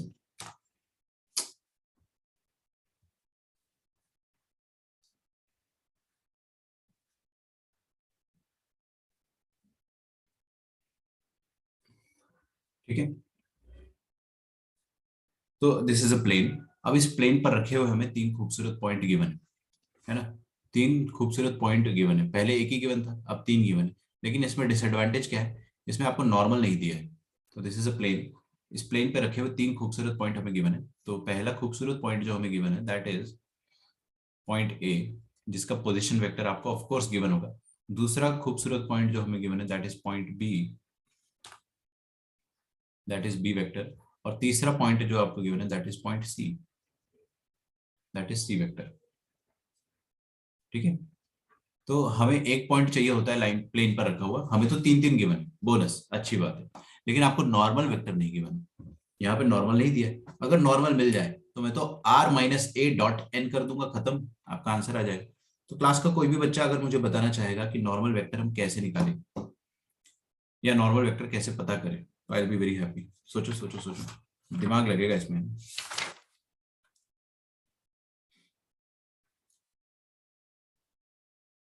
सर बीसी वेक्टर निकाल के उसका परपेंडिकुलर वेक्टर निकालना पड़ेगा। बीसी वेक्टर मतलब निकाल बीसी के, वेक्टर का लाइन का इक्वेशन निकाल के वो cos theta is equal to वो करके। एग्जैक्टली देखो क्या होगा ना, ये ए बी वेक्टर आप आराम से बना सकते हो यहाँ से। ए बी बी सी या सी ए कौन सा भी एक वेक्टर का नहीं, 2 वेक्टर बना देंगे इक्वेशन ना। निकाल के। देखो मैंने 2 वेक्टर लिखा, ए बी वेक्टर तो मैं आराम से लिख सकता हूँ, दोनों पॉइंट गिवन। उसी तरह से मैं बी सी वेक्टर भी आराम से लिख सकता हूँ, और ए बी और बी सी का जो क्रॉस होगा वो नॉर्मल वेक्टर हो जाएगा। सोच के देखिए ना, 2 वेक्टर मेरे पास है इस तरीके से, ये रहा ए बी वेक्टर और ये रहा बी सी वेक्टर। ठीक है, आई होप आपको दिख रहा होगा ये। तो लेकिन फिर हम ऐसा भी एक ये मतलब एक कांस्टेंट मान सकते हैं, मतलब वो कांस्टेंट इनटू मतलब डॉट प्रोडक्ट, क्या डॉट प्रोडक्ट किसका a dot b product, vector normal के के साथ ही डॉट साथ। करते हैं ना, डॉट प्रोडक्ट तो नॉर्मल के साथ ही करते हैं। पर तो फिर हमें अगर नॉर्मल ही निकालना है तो हम नॉर्मल का एक मतलब एक वेरिएबल के साथ ए बी का डॉट प्रोडक्ट करके जीरो से इक्वेट करेंगे ना। देखो सुनो, ए बी के साथ जीरो नहीं करना है पहली बात तो, और दूसरी बात जो आप बात कर रहे हो नॉर्मल की, वो नॉर्मल आएगा कहाँ से, ये तो पूरे दोनों वेक्टर प्लेन पे रखे हुए, these are on the planes, ऐसे प्लेन पे रखे हुए। तो मैं इन दोनों का क्रॉस करूंगा तो मेरे को क्रॉस करने से एक नॉर्मल वेक्टर मिल जाएगा, क्योंकि इसका और इसका क्रॉस जो भी होगा that will be perpendicular to the plane, चाहे ऊपर हो चाहे नीचे हो, बट होगा प्लेन के परपेंडिकुलर। मेरे को दोनों का क्रॉस करने से नॉर्मल मिल जाएगा, है ना। तो 2 वेक्टर्स मेरे पास जो लिखे ए बी और बी सी, इनका क्रॉस करने से नॉर्मल आ जाएगा। सुनो अभी पूरा बताता हूं मैं आपको। तो A B cross B c, ये हो गया अपने पास नॉर्मल वेक्टर तैयार। क्रॉस तो कर लेंगे अपन, आता है अपने को। चलिए दूसरी बात, नॉर्मल वेक्टर जैसे ही आ गया मेरे पास, है ना, नॉर्मल वेक्टर जैसे ही आ गया मेरे पास, मान लेते हैं वो नॉर्मल वेक्टर जो है वो ये है। ठीक है, अब वो देखो यार, a B cross B c, आपको टेंशन नहीं लेना है कि सर टेल टू टेल मिलाएंगे पहले फिर इनका क्रॉस प्रोडक्ट करेंगे, आपको कोई टेंशन नहीं लेना, वेक्टर फ्री है, आप उसका क्रॉस प्रोडक्ट लो, अपने आप वो टेल टू टेल मिल जाते हैं, आपको ऐसा नॉर्मल वेक्टर मिल जाएगा। ठीक है, तो ये नॉर्मल वेक्टर मेरे को मिल गया, दिस इज, मैं इसको कहीं पे बना सकता हूँ, मैं यहाँ बना सकता हूँ, यहाँ कुछ मेरे को क्या मतलब है उससे, तो ये नॉर्मल वेक्टर मेरे पास आ गया है। अब ये जो नॉर्मल वेक्टर आया है मेरे पास, this is perpendicular to the plane, इसको अपन नॉर्मल बोलेंगे, this is what, A B cross B C. अब एकदम टाइप वन की तरह सॉल्व करेंगे। टाइप वन में क्या करा था मैंने, एक जनरल वेक्टर लिखा था। जनरल वेक्टर क्या होता है, जनरल वेक्टर ऐसा होता है, देखो कोई भी एक आर पॉइंट ले लो जिसका पॉइंट हो एक्स वाई जेड, और एक खूबसूरत पॉइंट ले लो, एबीसी में से कोई भी एक ले लो, और वो आर ए वेक्टर बना दो या आरबी वेक्टर बना दो या आरसी वेक्टर बना दो, उस जनरल वेक्टर का, उस जनरल वेक्टर का डॉट करना होता है। ठीक है, तो मैंने क्या करा, एक पॉइंट लिया यहाँ पे r, that is a general point, इसका पोजिशन वेक्टर है आर वेक्टर। ठीक है, और उस आर को ए से ज्वाइन करके आप एक वेक्टर तैयार कर लो, आर ए वेक्टर। ठीक है, आर ए वेक्टर तैयार कर दिया, ये जो ब्लू वाला आर ए वेक्टर है और जो रेड वाला नॉर्मल वेक्टर है, इसका डॉट जीरो कर दो। अब जैसे कि रिचा मेरे को कह रही थी, उसमें एक गलती है, रिचा क्या कह रही थी कि ए बी वेक्टर जो है इसका डॉट नॉर्मल के साथ जीरो कर दो। हाँ, डॉट प्रोडक्ट जीरो होगा लेकिन उससे अपने को कुछ मिलेगा नहीं ना, हमको तो ऐसा इक्वेशन चाहिए जिसमें आर इन्वॉल्व हो, आर का वैल्यू तो निकालना होता है अल्टीमेटली, तो आर को इन्वॉल्व करने वाला वेक्टर लेना चाहिए, एक ऐसा वेक्टर लो जिसमें आर इन्वॉल्व हो। तो आप चाहे आर ए वेक्टर ले सकते हो, आप चाहे तो आर बी वेक्टर भी ले सकते हो, कोई दिक्कत नहीं मेरे को, आर सी भी ले सकते हो, लेकिन मैं आर ए ले लेता हूँ। तो कहने का मतलब ये है कि आर ए वेक्टर जो भी होगा इसका प्रोडक्ट नॉर्मल वेक्टर के साथ जीरो आपको करना है, इस वाले क्वेश्चन में भी, ये वाले टाइप में भी। कमेंट में आपका पढ़ता हूँ, थोड़ा सा मेरे को टाइम दो। आर ए वेक्टर कैसे लिखेंगे, ए का position vector minus r, a are vector लेना चाहिए ना अपने को, थोड़ा सा क्या हो जाएगा, आर माइनस ए रहे, ए आर ले लेता हूँ। ए आर वेक्टर क्या हो जाएगा, आर का पोजीशन वेक्टर माइनस ए का पोजीशन वेक्टर, थोड़ा उल्टा कर दो उसको, कोई दिक्कत नहीं है, ताकि जो मैं चाह रहा हूँ इक्वेशन वो एक बार में आ जाए बिना किसी टेंशन के। तो आर माइनस ए, ये आ गया ए आर वेक्टर। आप चाहे तो आर माइनस बी भी ले सकते हो, मेरे को कोई आपत्ति नहीं, आप चाहे तो आर माइनस सी भी ले सकते हो, मेरे को कोई दिक्कत नहीं। ठीक है, सबका जो नॉर्मल के साथ डॉट आएगा वो क्या आएगा, जीरो आएगा। सो मैं एक ही इक्वेशन लिखूंगा, ये दो इक्वेशन मैं साइड में कोपचे में लिख दूंगा, ठीक है, ताकि आप कंफ्यूज ना हो। This is the equation, vector equation of the plane, vector equation of plane. आपको ज्यादा दिमाग नहीं लगाना है, टाइप वन वाला ही दिमाग लगाना है, वेक्टर इक्वेशन। सर आप एक बार वो 90 कैसे, मतलब क्रॉस प्रोडक्ट कैसे लिया बता सकते हो? बताओ, normal vector equation of a plane, cross product क्या होता है पहले तो वो समझो। ये दो वेक्टर है अपने पास, इस तरह से, है ना, दो वेक्टर कहीं पे भी हो सकते हैं, कैन बी एनीवेयर, ऐसे भी हो सकते हैं दो जगह, तो उनका टेल टू टेल आप मिलाओगे, जब आप टेल टू टेल उनको मिलाओगे तो वो ऐसे मिल जाएंगे ना। तो कोई भी दो मेरे पास वेक्टर्स है, उनका क्रॉस प्रोडक्ट क्या होता है, a third vector which is perpendicular to both of them, इस तरह से होता है। सर आपका स्क्रीन फ्रीज हुआ है शायद। नहीं दिख रहा है क्या स्क्रीन? नहीं, फ्रीज हुआ है, मतलब आप कुछ लिख रहे हो ना अभी स्क्रीन दिख रहा है, में, वो नहीं दिख अभी दिख रहा है, रहा। नहीं सर। किसी को भी नहीं दिख रहा है क्या? सर कुछ लिखो ना, बड़ा सा। हाँ दिख रहा है, नहीं, सब हो रहा है, सब हो रहा है। अरे नहीं, मेरा मेरा चेहरा दिख रहा है कि नहीं दिख रहा है? हाँ चेहरा दिख रहा है सर। बस वहीं पे तो सर मैं आपने दिखा रहा वीडियो हूँ। ऑन किया है? हाँ वीडियो ऑन है, तुमको नहीं दिख रहा है अच्छा, क्या? नहीं नहीं, मैंने अभी नोटिस किया। क्या भाई इतना छोटा वीडियो है क्या, इसको और बड़ा नहीं किया जा सकता है? Okay I can do sir that, रुको। नहीं सर, वो आपका वीडियो स्क्रीन पे नहीं दिखता। हम्म, ठीक है अभी। नहीं सर, वो आपका वीडियो स्क्रीन पे नहीं दिखता। क्यों, किसी को नहीं दिख वो रहा है क्या? वो सर जूम के लैपटॉप पे इसमें दिखता है। दिखता। एक मिनट रुको, मैं समझा नहीं, तुम जूम से तो, जूम से ही तो है सब कोई, क्या दिक्कत है? हाँ सर, जूम से है, लेकिन वो आपका वीडियो स्क्रीन पे नहीं आता, वो मतलब वो हाइड हो गया था और मुझे पता भी नहीं चला कि आपने अभी वीडियो दिख रहा ऑन है ना, किया। अभी दिख रहा है हाँ ना? सर, अभी दिख रहा है। तो इतनी देर से तुमको बहुत सारी चीज समझ में नहीं आ रही होगी, इसीलिए मैंने उस समय भी यही चीज समझाई थी नॉर्मल वेक्टर की वीडियो के थ्रू, तभी मैं सोचू क्यों मैंने नहीं। हाँ कोई बात नहीं, अभी दिख रहा होगा तो देखो, ये ए वेक्टर है, ये बी वेक्टर है, इनका क्रॉस प्रोडक्ट होता है a vector which is perpendicular to both of them. तो ये ए और बी का प्लेन मान लेते ये है, तो इस प्लेन के परपेंडिकुलर ये तीसरा वेक्टर जो पेंसिल वेक्टर है ये आ गया। तो ए और बी के परपेंडिकुलर ही होता है वेक्टर, उनका क्रॉस प्रोडक्ट। तो अभी हमारे पास मान लीजिए प्लेन है, इस प्लेन पर एक वेक्टर, खूबसूरत वेक्टर रखा हुआ है, क्योंकि हमको पॉइंट ए भी पता है, पॉइंट बी भी पता है, उनको ज्वाइन करके वेक्टर निकाला हुआ है। यहां से देखिए आप, ये वेक्टर ए और वेक्टर बी है ना, ये निकाला हुआ है हमने। तो हमको ये भी पता हुआ है कि ए वेक्टर बी वेक्टर क्या है, और बी और सी वेक्टर भी पता है, क्योंकि सॉरी बी और सी पॉइंट्स पता है, तो इसलिए अपने को बी सी वेक्टर भी पता है। So now we know that this is a vector, this is B vector. मान लो ये दोनों वेक्टर ऐसे रखे हुए, क्या फर्क पड़ता है, इनके परपेंडिकुलर जो वेक्टर होगा इनका क्रॉस प्रोडक्ट होगा। ये जो मार्कर है this is the cross of A and B, मतलब A B and B C, B C और ए बी का क्रॉस प्रोडक्ट है मार्कर। और ये मार्कर जो है this is definitely perpendicular to the plane, ये प्लेन के परपेंडिकुलर है।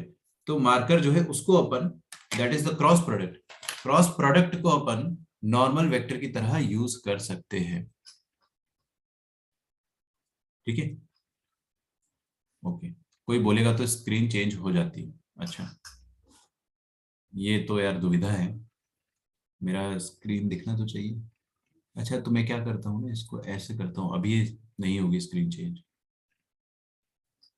आई होप अभी आपको वीडियो नजर आ रहा होगा, है ना। ठीक है, तो मैं आपको हाँ जो चीज बता रहा था, अभी समझ में आ रहा है रिचा आपको कि ये नॉर्मल वेक्टर परपेंडिकुलर कैसे हुआ प्लेन के। हाँ सर, अब समझा सर। हम्म, तो अब मैं बोल रहा हूँ तो मेरी स्क्रीन नजर आ रही होगी, तो मोस्ट ऑफ द टाइम्स तो मैं ही बोलूंगा, तो उसमें भी कोई नुकसान नहीं। तो this is it, this is the vector equation of plane. अब इस वेक्टर इक्वेशन को मैं ढंग से लिखना चाह रहा हूँ। ढंग से मतलब कि देखो r माइनस ए, ये मैंने लिखा है। और नॉर्मल वेक्टर क्या है, normal vector is nothing but a b और बी सी का cross. I will write it as a B cross B C vector. ठीक है, और ए बी और बी सी, अच्छा रुको, ये हो गया आर माइनस ए वेक्टर, और ए बी वेक्टर क्या हो जाएगा बेटा, B point minus A point, final point minus initial point होता है ना। तो A B vector will be point B का position vector minus point A का position vector dot B C क्या हो जाएगा, सी का पोजीशन वेक्टर माइनस बी का पोजीशन वेक्टर। ये है हमारे पास वेक्टर के इक्वेशन इन टाइप 2। लेकिन ना मैं अपने स्टूडेंट को कभी बोलता हूँ इसको रटो, ना मैं खुद रटता हूँ, मैं हमेशा यही करता हूँ, a r dot n is equal to 0। आप एक जनरल वेक्टर, यार मेरी बात सुनो, जनरल वेक्टर मैं बार बार बोलूंगा, इसको समझो। जनरल वेक्टर मतलब एक फिक्स पॉइंट और एक जनरल पॉइंट से बना हुआ वेक्टर। एक जनरल पॉइंट हमेशा लिखना, जनरल वेक्टर आपको हमेशा लिखना है, उसका डॉट प्रोडक्ट आप करें नॉर्मल वेक्टर के साथ। तो पहले एक जनरल वेक्टर लिखो एंड देन उसका डॉट प्रोडक्ट आप नॉर्मल वेक्टर के साथ करो, आपको प्लेन की इक्वेशन मिल जाएगी। आपको आगे कुछ भी रटने की जरूरत नहीं है। ठीक है, लोग एनसीईआरटी से देख के पूरे फॉर्मूले रट लेते हैं, टाइप 1 में ऐसा, टाइप 2 में ऐसा, भाई ऐसा कुछ मत करो please. A r dot n, खत्म, एंड ऑफ द स्टोरी, क्या बचा।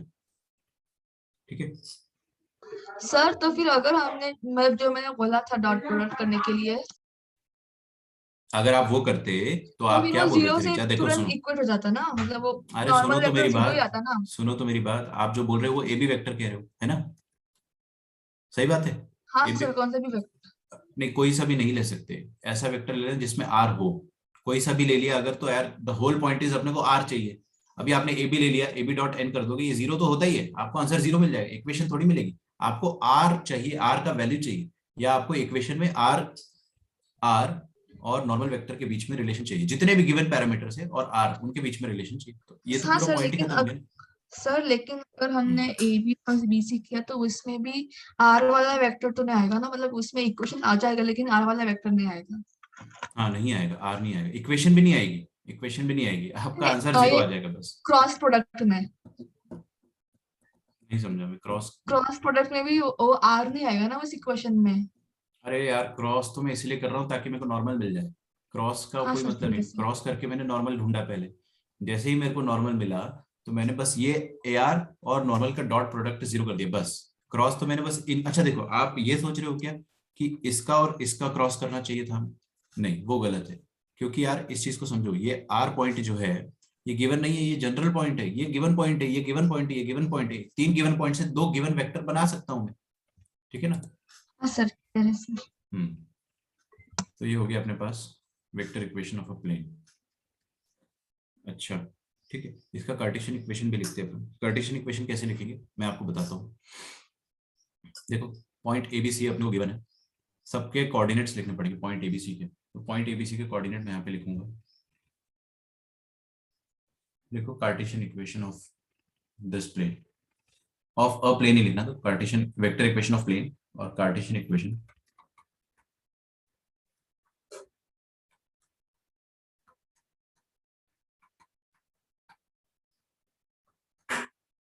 Of the plane.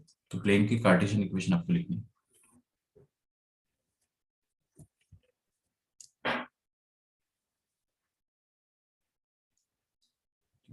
कैसे लिखेंगे, जो वेक्टर इक्वेशन है उसी की मदद लेके लिखेंगे।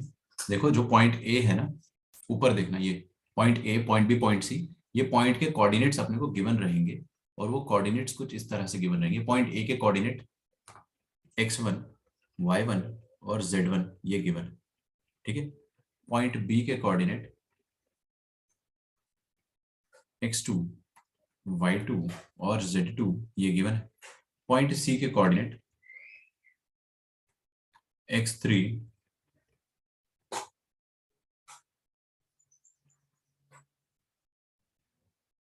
y3 और z3 गिवन है।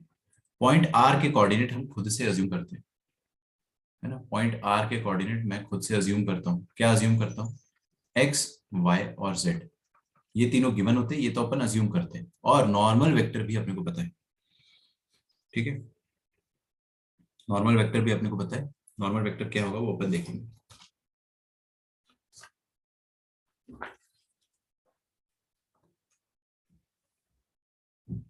ठीक है, तो अपने को तीनों ABC दे रखा है।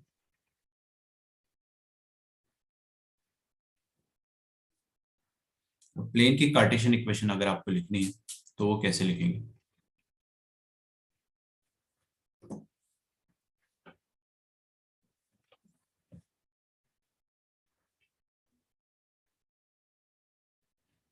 ठीक है। देखो कैसे लिखेंगे, सबसे पहले यार AB वेक्टर हमें पता रहेगा। कैसे, AB वेक्टर मतलब B और A को ज्वाइन करने वाला, थोड़ा सा मुश्किल नहीं लगना चाहिए आपको। x2 माइनस x1 आई cap, y2 minus y1 j cap, ठीक है। एक मिनट,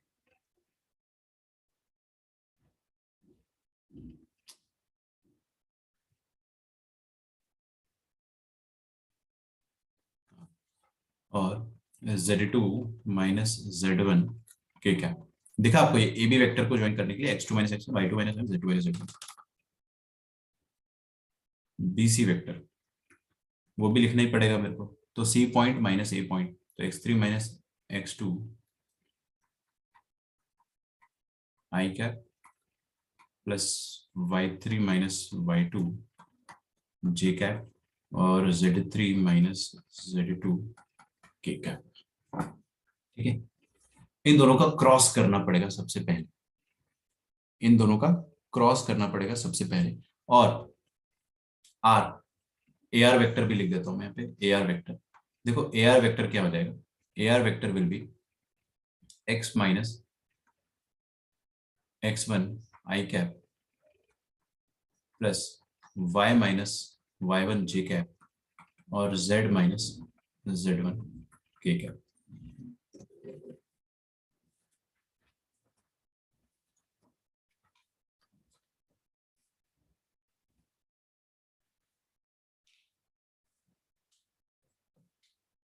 ठीक है,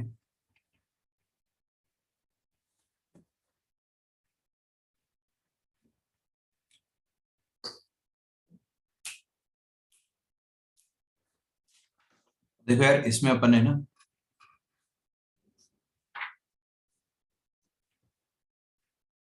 वेक्टर इक्वेशन, मैं आपको एक चीज और बताना चाह रहा हूँ, एक्चुअली मैं उसमें ना खुद फंस गया हूँ क्योंकि हमें STP नहीं पढ़ा है। तो मैं आपको पहले थोड़ा सा STP के बारे में बता देता हूँ, या तो चलो ऐसे ही रहने दो।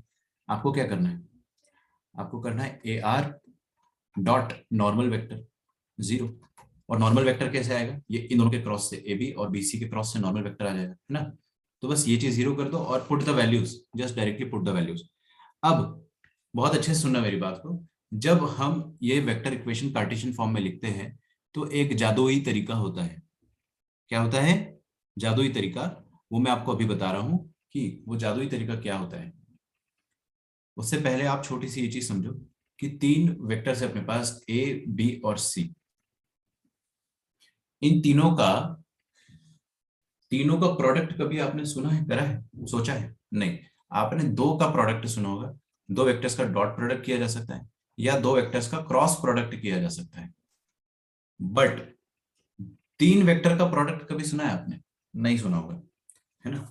तो हम आगे सुनेंगे, फ्यूचर में हम 3 वेक्टर्स का डॉट प्रोडक्ट जरूर पढ़ेंगे उस बारे में, लेकिन अभी अपन ने पढ़ा नहीं है। तो मैं आपको एक थोड़ा सा आइडिया दे देता हूं कि कभी भी ऐसा अपने को दिखा जाए ना कि ए डॉट बी क्रॉस सी, देख रहे हो आप लोग, ए डॉट बी क्रॉस सी, मतलब पहले अपन ने क्या करा है, बी और सी का क्रॉस करा है, फिर उसको ए के साथ डॉट करा है।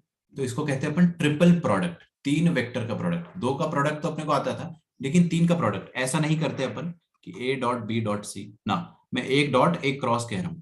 हाँ, फ्यूचर में आप ये भी पढ़ोगे कि तीनों अगर क्रॉस कर दिया मैंने, तीनों अगर क्रॉस कर दिया तो क्या होगा। इसको अपन कहते हैं वीटीपी, वेक्टर ट्रिपल प्रोडक्ट। ये आईआईटी के सिलेबस में नहीं है, बट मैं फिर भी पढ़ाता हूँ, ठीक है। आईआईटी के सिलेबस में नहीं है, फिर भी इसका छोटा सा एप्लीकेशन 1 साल पहले आ गया था, 1 या 2 साल पहले, ठीक है। तो मैं बेसिक तो पढ़ाऊंगा ही आपको, लेकिन फिलहाल इतना देखो कि 3 वेक्टर्स है। मैं आपको एकदम रफ में बता रहा हूँ। 3 वेक्टर है, पहले अपन ने डॉट करा है, बाद में क्रॉस करा है अगर, तो उसको अपन कहते हैं scalar triple product, STP, scalar triple product, है ना। तो बेसिकली जब भी अपन एसटीपी लिखते हैं ना, तो एसटीपी को आप ऐसे डिटर्मिनेंट से निकाल सकते हो जो अपन ने सीखा नहीं है ना।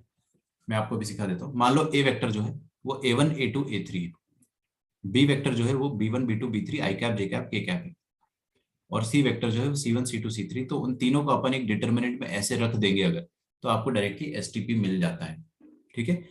ध्यान से सुनो, मैं आपको थोड़ा सा एडवांस की एक बात बता रहा हूँ, जेई एडवांस की नहीं, इन जनरल जो लिटरली एडवांस है उसकी बात बता रहा हूँ, कि कभी भी 3 वेक्टर का प्रोडक्ट करना हो, ए डॉट बी क्रॉस सी, तो आप क्या करो, तीनों के कंपोनेंट्स, तीनों के, ए के, बी के और सी के, तीनों के कंपोनेंट ऐसे डिटर्मिनेंट में डाल दो, तो आपको तीनों का प्रोडक्ट मिल जाता है, स्केलर ट्रिपल प्रोडक्ट। पहला डॉट, दूसरा क्रॉस, ठीक है ना। अच्छा, थोड़ा सा मेरे को भी मुश्किल लगा, क्योंकि हमने एसटीपी पढ़ा होता पहले तो मजा आता, लेकिन एसटीपी पहले नहीं बाद में ही पढ़ाया जाता है।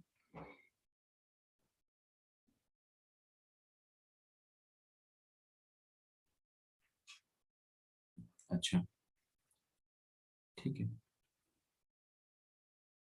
तो अपन एसटीपी के लॉजिक से भी सोच सकते हैं। और एक और लॉजिक मेरे दिमाग में अभी चमका है, क्या चमका है वो मैं आपको बताता हूँ। ये ए आर वेक्टर, ये ए बी वेक्टर और ये बी सी वेक्टर, क्या ये तीनों कोप्लेनर होंगे? हाँ बिल्कुल। मेरा वीडियो कहाँ गया? हम्म,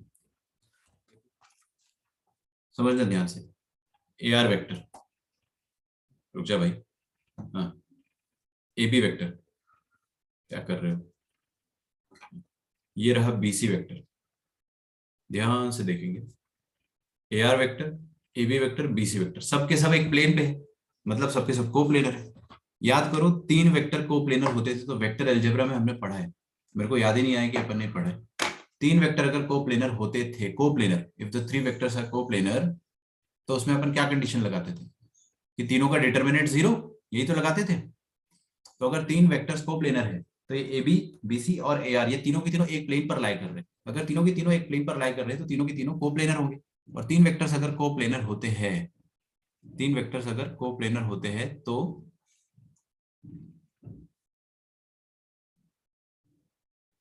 तीनों का डिटर्मिनेंट 0 होता है। तो कार्टेशियन इक्वेशन में आप चाहे तो ये करके इसको पूरा एक्सपैंड कर दो, expand, and you will get your answer, ठीक है। जस्ट एक्सपैंड एंड कैलकुलेट, तो आपको कार्टेशियन फॉर्म में इक्वेशन मिल जाएगी। या एक शॉर्टकट तरीका है कि ये तीनों वेक्टर कोप्लेनर है, तो कोप्लेनरिटी लगा देते हैं। Also a B vector, B C vector और ए आर वेक्टर, है ना। कौन कौन से देखो इधर, ये रहा ए बी, नो ये ए बी है, ये बी सी है और ये ए आर है। तो ये तीनों वेक्टर कोप्लेनर है, तीनों कोप्लेनर प्लेनर है, तो तीनों से बनने वाला एक डिटरमिनेंट 0 कर देते हैं अपन। तो इसकी इक्वेशन आप ऐसे भी लिख सकते हो, ठीक है। और एसटीपी जो मैंने आपको बताया वो भी सेम लॉजिक है, वो अपन बाद में पढ़ेंगे ही पढ़ेंगे। तो कोप्लेनरिटी से मैं आपको समझाता हूँ, एसटीपी से समझ में आएगा, ठीक है। 3 वेक्टर अगर कोप्लेनर होते, याद करो मैंने आपको प्रूफ से बताया था, किसी को अगर याद नहीं आ रहा तो बहुत मार पड़ेगी। अभी याद दिला देता हूँ, देखो। वेक्टर अलजेब्रा में हमने ये देखा होगा लेक्चर नंबर 5, कोप्लेनर वेक्टर्स। देखा देखा था, याद आया? If the vectors are coplanar then the determinant is 0। Proof भी देखा था अपन, याद आ गया ना? और मैंने बोला भी था कि 100% आईआईटी में क्वेश्चन आता है। तो ये तीनों वेक्टर कोप्लेनर है, तो ए आर वेक्टर का मैंने सबसे पहले लिखा, ये ए आर वेक्टर के component x minus x1, y minus y1 और z माइनस z1। ठीक है, ए आर वेक्टर लिखा। बी सी वेक्टर लिखा मैंने x3 minus x1, sorry x3 minus x2, y3 minus y2 और z3 माइनस z2। और A B vector ये वाला है, उल्टा लिख दिया मैंने, पहले नीचे वाला फिर बीच वाला फिर ऊपर वाला। ठीक है, क्योंकि एनसीईआरटी में भी उसी फॉर्म में दिया हुआ। तो ये हो जाएगी, इसको आप सॉल्व कर लो, this will give us the vector equation of, sorry Cartesian equation of plane. तो this is nothing but, this gives us the Cartesian equation of plane passing through, gives us Cartesian equation of plane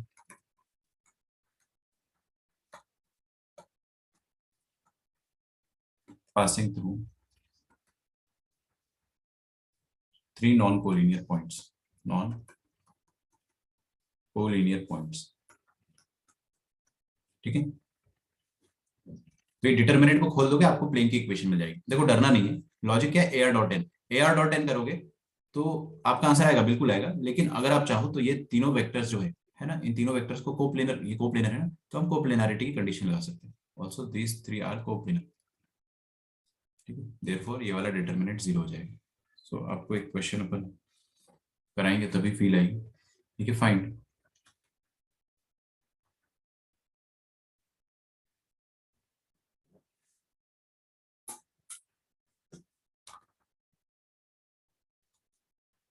the vector, सीधे Cartesian लिखते हैं ना, find the Cartesian equation of the plane passing through. ये question के बाद छोड़ दूंगा आपको, ठीक है। Passing through three non collinear points, ऐसे आपको बोलेगा नहीं कि नॉन कोलिनियर है, वो आपको खुद से ही जज करना रहेगा। Passing through a that is 2 to 1, B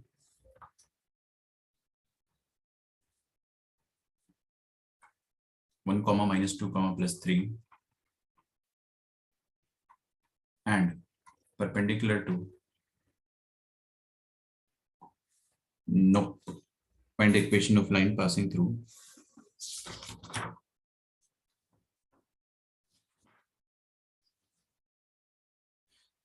ये मत लिखो perpendicular to,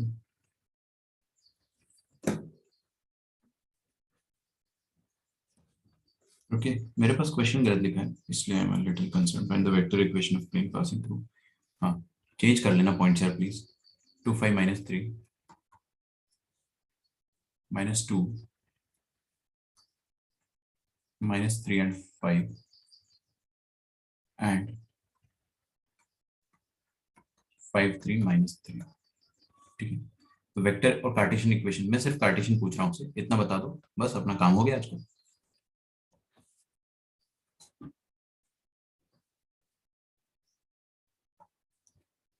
Cartesian equation of plane passing through ABC, तो हमारे पास ये प्लेन,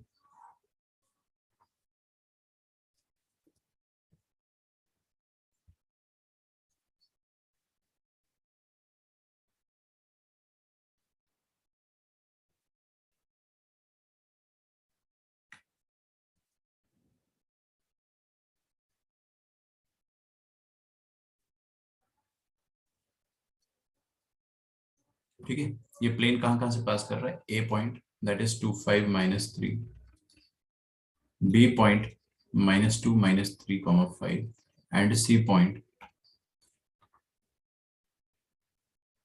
5, 3, -3। ठीक है, ये रहे अपने पास 3 पॉइंट एबीसी। अब आपको क्या करना है, कार्टेशियन इक्वेशन निकालना है। तो पहले तो देखो नॉर्मल गिवन नहीं है, तो मैं नॉर्मल निकाल लेता हूँ। तो नॉर्मल निकालने के लिए देखिए मैंने क्या करा, ए बी और बीसी को निकाला और उनका क्रॉस कर डाला। ठीक है, तो ए बी वेक्टर निकाल लो आप, ए बी वेक्टर कैसे आएगा, B point minus A point, तो करके देखिए -2 कितना आ जाएगा, -4 आई कैप। ध्यान से करना, एक गलती और गड़बड़, -3 -5 -8 जे कैप, -5 -3 8 के कैप। ये आ गया ए बी, तो बी सी क्या आ जाएगा, बी सी आ जाएगा पॉइंट सी माइनस बी, तो 5 -2 7 आई कैप, 3 -3 6 जे कैप,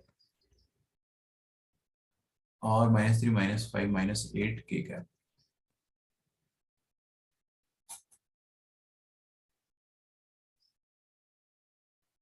ठीक है, बराबर है क्या, पक्का। ये आ गया भाई अपने पास। अब मैं क्या करूं, ए बी और बी सी का क्रॉस करके नॉर्मल निकाल सकता हूं, एक वो तरीका है मेरे पास। और एक तरीका तो ये है कि आर वेक्टर, मैं यहाँ पे लिखा मैंने जनरल पॉइंट, और ए आर वेक्टर बनाया मैंने, ये रहा ए आर वेक्टर। ठीक है, और मैं डिटर्मिनेंट वाले मेथड से भी कर सकता हूँ, तो मैं आपको दोनों तरीके से करके बताऊँ। सो मेथड 1 जो है दैट इज कि आप नॉर्मल तरीके से करो, फाइंड नॉर्मल।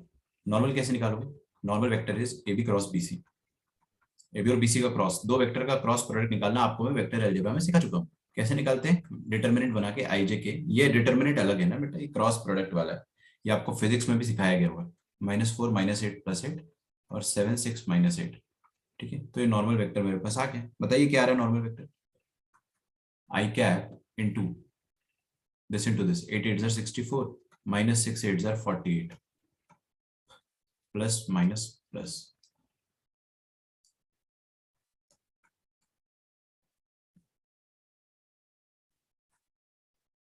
तो 8 4 32 -7 8 56 प्लस के कैप, तो आ जाएगा 6 4 24 -24 -7 8 56।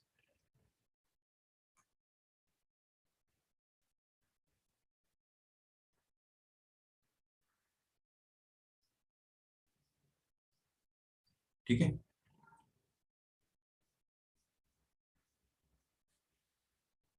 तो 64 -48 कितना हो जाएगा, 50 60 16 हो रहा है ना, 69 कैप -32 -56, ये हो जाएगा 4 और 2 24 जे कैप, वो भी माइनस का, तो यहाँ प्लस हो जाएगा। ठीक है, प्लस के कैप कितना हो जाएगा, 2 और 3 32 के कैप। ये आ गया मेरे पास नॉर्मल वेक्टर। ठीक है, अच्छा, ये नॉर्मल वेक्टर आ गया। अब देखो मेरा जादू, नहीं देखोगे, अरे यार कोई भी एक पॉइंट बोलो यार, अक्कड़ बक्कड़ बम्बे बो। ठीक है, तो पॉइंट ए ले लिया मैंने, पूरा मेरे को मंत्र बोलने का मन नहीं कर रहा था। पॉइंट ए क्या है, 2 5 -3, 2 5 -3 याद रखोगे पक्का। देखो 2 मतलब x -2, 5 x y -5 -3 मतलब z -3 इज इक्वल टू 0। क्या इज इक्वल टू 0, क्या लिख रहा हूं मैं यहाँ पे, सब समझदार हो आप लोग, सब पता है, फिर भी पूछोगे। Normal vector 16 24 and 32, that's it, we are done, we are done, this is the equation of plane। आप चाहो तो इस इक्वेशन ऑफ प्लेन से 8 कॉमन ले सकते हो, 8 कॉमन लोगे तो 8 2 16, 8 3 24 और 8 4 32। ये हो गई आपके पास प्लेन की इक्वेशन। बस नॉर्मल पता चलने की देर है यार, फिर तो ये टाइप 1 ही है। नॉर्मल निकाल लो क्रॉस करके, फिर तो ये टाइप 1 ही है। ठीक है, तो both the equations are correct. इसको आप एक्सपैंड कर लेना खुद से। इसका मेथड 2 ये रहेगा कि, सुनो मेरी बात प्लीज प्लीज प्लीज सुनो, ये A B vector B C vector और A R vector, A B vector B C vector और ए आर वेक्टर,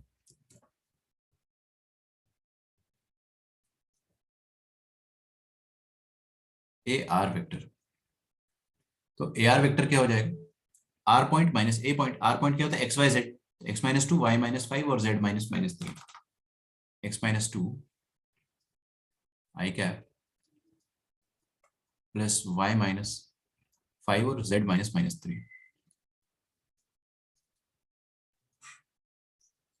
ठीक है, ये आ गया पक्का। तो ए b b c are coplanar है, कोप्लेनर है अगर, since these 3 vectors are coplanar, तो आप कंडीशन ऑफ कोप्लेनारिटी लगा दो। कंडीशन ऑफ कोप्लेनारिटी, कोप्लेनारिटी की कंडीशन क्या होती है, कोप्लेनरिटी की कंडीशन होती है -4 -8 +8 7 6 -8 और ये x-2 y-5 और z+3 ये डिटर्मिनेंट जो है ये 0 होना चाहिए। बस ऐसे भी करोगे तो भी आपके पास प्लेन की इक्वेशन आएगी और सेम आएगी, है ना। करके देख लो, आपको मेरे पे यकीन तो हो गई होगा वैसे, ठीक है। तो 8 8 64 -32, क्या बात है। मतलब 64 -32 कितना होता है 16 minus y-5 into this and this 32 -56 32 -56 मैंने अभी भी करा था 24 होता है माइनस का, तो यहाँ +24 हो जाएगा। आ रहा है समझ में। और प्लस z-3 इंटू ये 6 4 24 -24 +56 तो 56 -24 56 -24 इज 32, तो ये 32 आ गया। This is the equation of plane जो मेरे को चाहिए थी, एकदम सेम आ रही है पिछले बार वाली जैसी। आप चाहो तो इसको 8 से डिवाइड कर सकते हो, तो ये 8 3 24 8 4 32 ऐसा आ जाएगा। बस this is the equation of plane. तो आप मेथड 2 से करो मेथड 1 से करो, दोनों सही है। एनसीईआरटी दोनों को मानता है, बोर्ड एग्जाम में आपको दोनों से नंबर मिलेंगे, ठीक है। तो आज अपन ने प्लेन की इक्वेशन लिखना सीखा है। अगर आपको ये दो तरीके की प्लेन की इक्वेशन लिखते आती है तो इसका मतलब आपको दुनिया में कोई भी हरा नहीं सकता है। आपको प्लेन में कभी भी कोई भी डाउट नहीं आएगा कभी भी, ठीक है। मैं आपको और भी इसके क्रिएटिव क्वेश्चंस कराऊंगा धीरे धीरे, है ना। एक और टाइप बचता है अपना, फिर उसके बाद अपना प्लेन खत्म हो जाएगा। मैं आपको कल ही पढ़ाऊंगा, मेरे को बस 2 टाइप पढ़ाने थे आज के दिन, ठीक है। तो कल हमारी क्लास रहेगी 1.5 घंटे की, उसमें हम लोग प्लेन पूरा खत्म कर देंगे और हो सका तो हम एसटीपी भी चालू कर देंगे, स्केलर ट्रिपल प्रोडक्ट। जैसे ही हमारा स्केलर ट्रिपल प्रोडक्ट खत्म होता है फिर हमारा सिलेबस जो है खत्म ही हो जाएगा। हालांकि मैं आपको 2 चीज और भी पढ़ाऊंगा, 2-3 चीजें, क्वेश्चंस बहुत सारे कराऊंगा लाइन से लास्ट में। तो मिलते हैं अपन नेक्स्ट क्लास में, ठीक है। तो आज का लेक्चर यहीं पे खत्म करते हैं, बाकी हम लोग नेक्स्ट लेक्चर में कंटिन्यू करेंगे। आपका होमवर्क जो है that is the same module, आप जो है उतना कंप्लीट कर लीजिए और डिस्टेंस वाले क्वेश्चन अभी छोड़ देना, ठीक है। और एनसीईआरटी आप चाहो तो कर सकते हो, बट क्या है कि अभी मैंने उसमें एक टाइप और नहीं पढ़ा है, normal type, normal equation of a plane, तो वो थोड़ा सा बचना पड़ेगा अपने को उसके लिए। तो फॉर द टाइम बिंग आज के दिन अगर आप करंट होमवर्क से ब्रेक ले रहे हो तो पास्ट वाला होमवर्क कर लेना, ठीक है। पास्ट वाला होमवर्क किसका होता है, डिफरेंशियल इक्वेशन का होता है ना। और आज एओडी का क्विज है, वो अच्छे से दे दीजिए। क्विज का टाइमिंग क्या रखना है आप लोग मेरे को बता देंगे तो अच्छा रहेगा। अगर आप चाहते हो कि क्विज 6 बजे हो तो मैं 6 बजे रखूंगा, अगर आप चाहते हो कि अभी रख दो सर ताकि हम जल्दी फ्री हो जाए तो मैं वैसा भी कर सकता हूँ, ठीक है। मैंने अभी इसको टाइम असाइन नहीं करा है, ठीक है। तो जो बच्चा रिकॉर्डिंग देख रहा है थैंक यू, अच्छे से नोट्स लिख लेना, डाउनलोड भी कर सकते हो आप। प्रेजेंट बाय बाय, और बाकी सबसे मैं बात करता हूँ।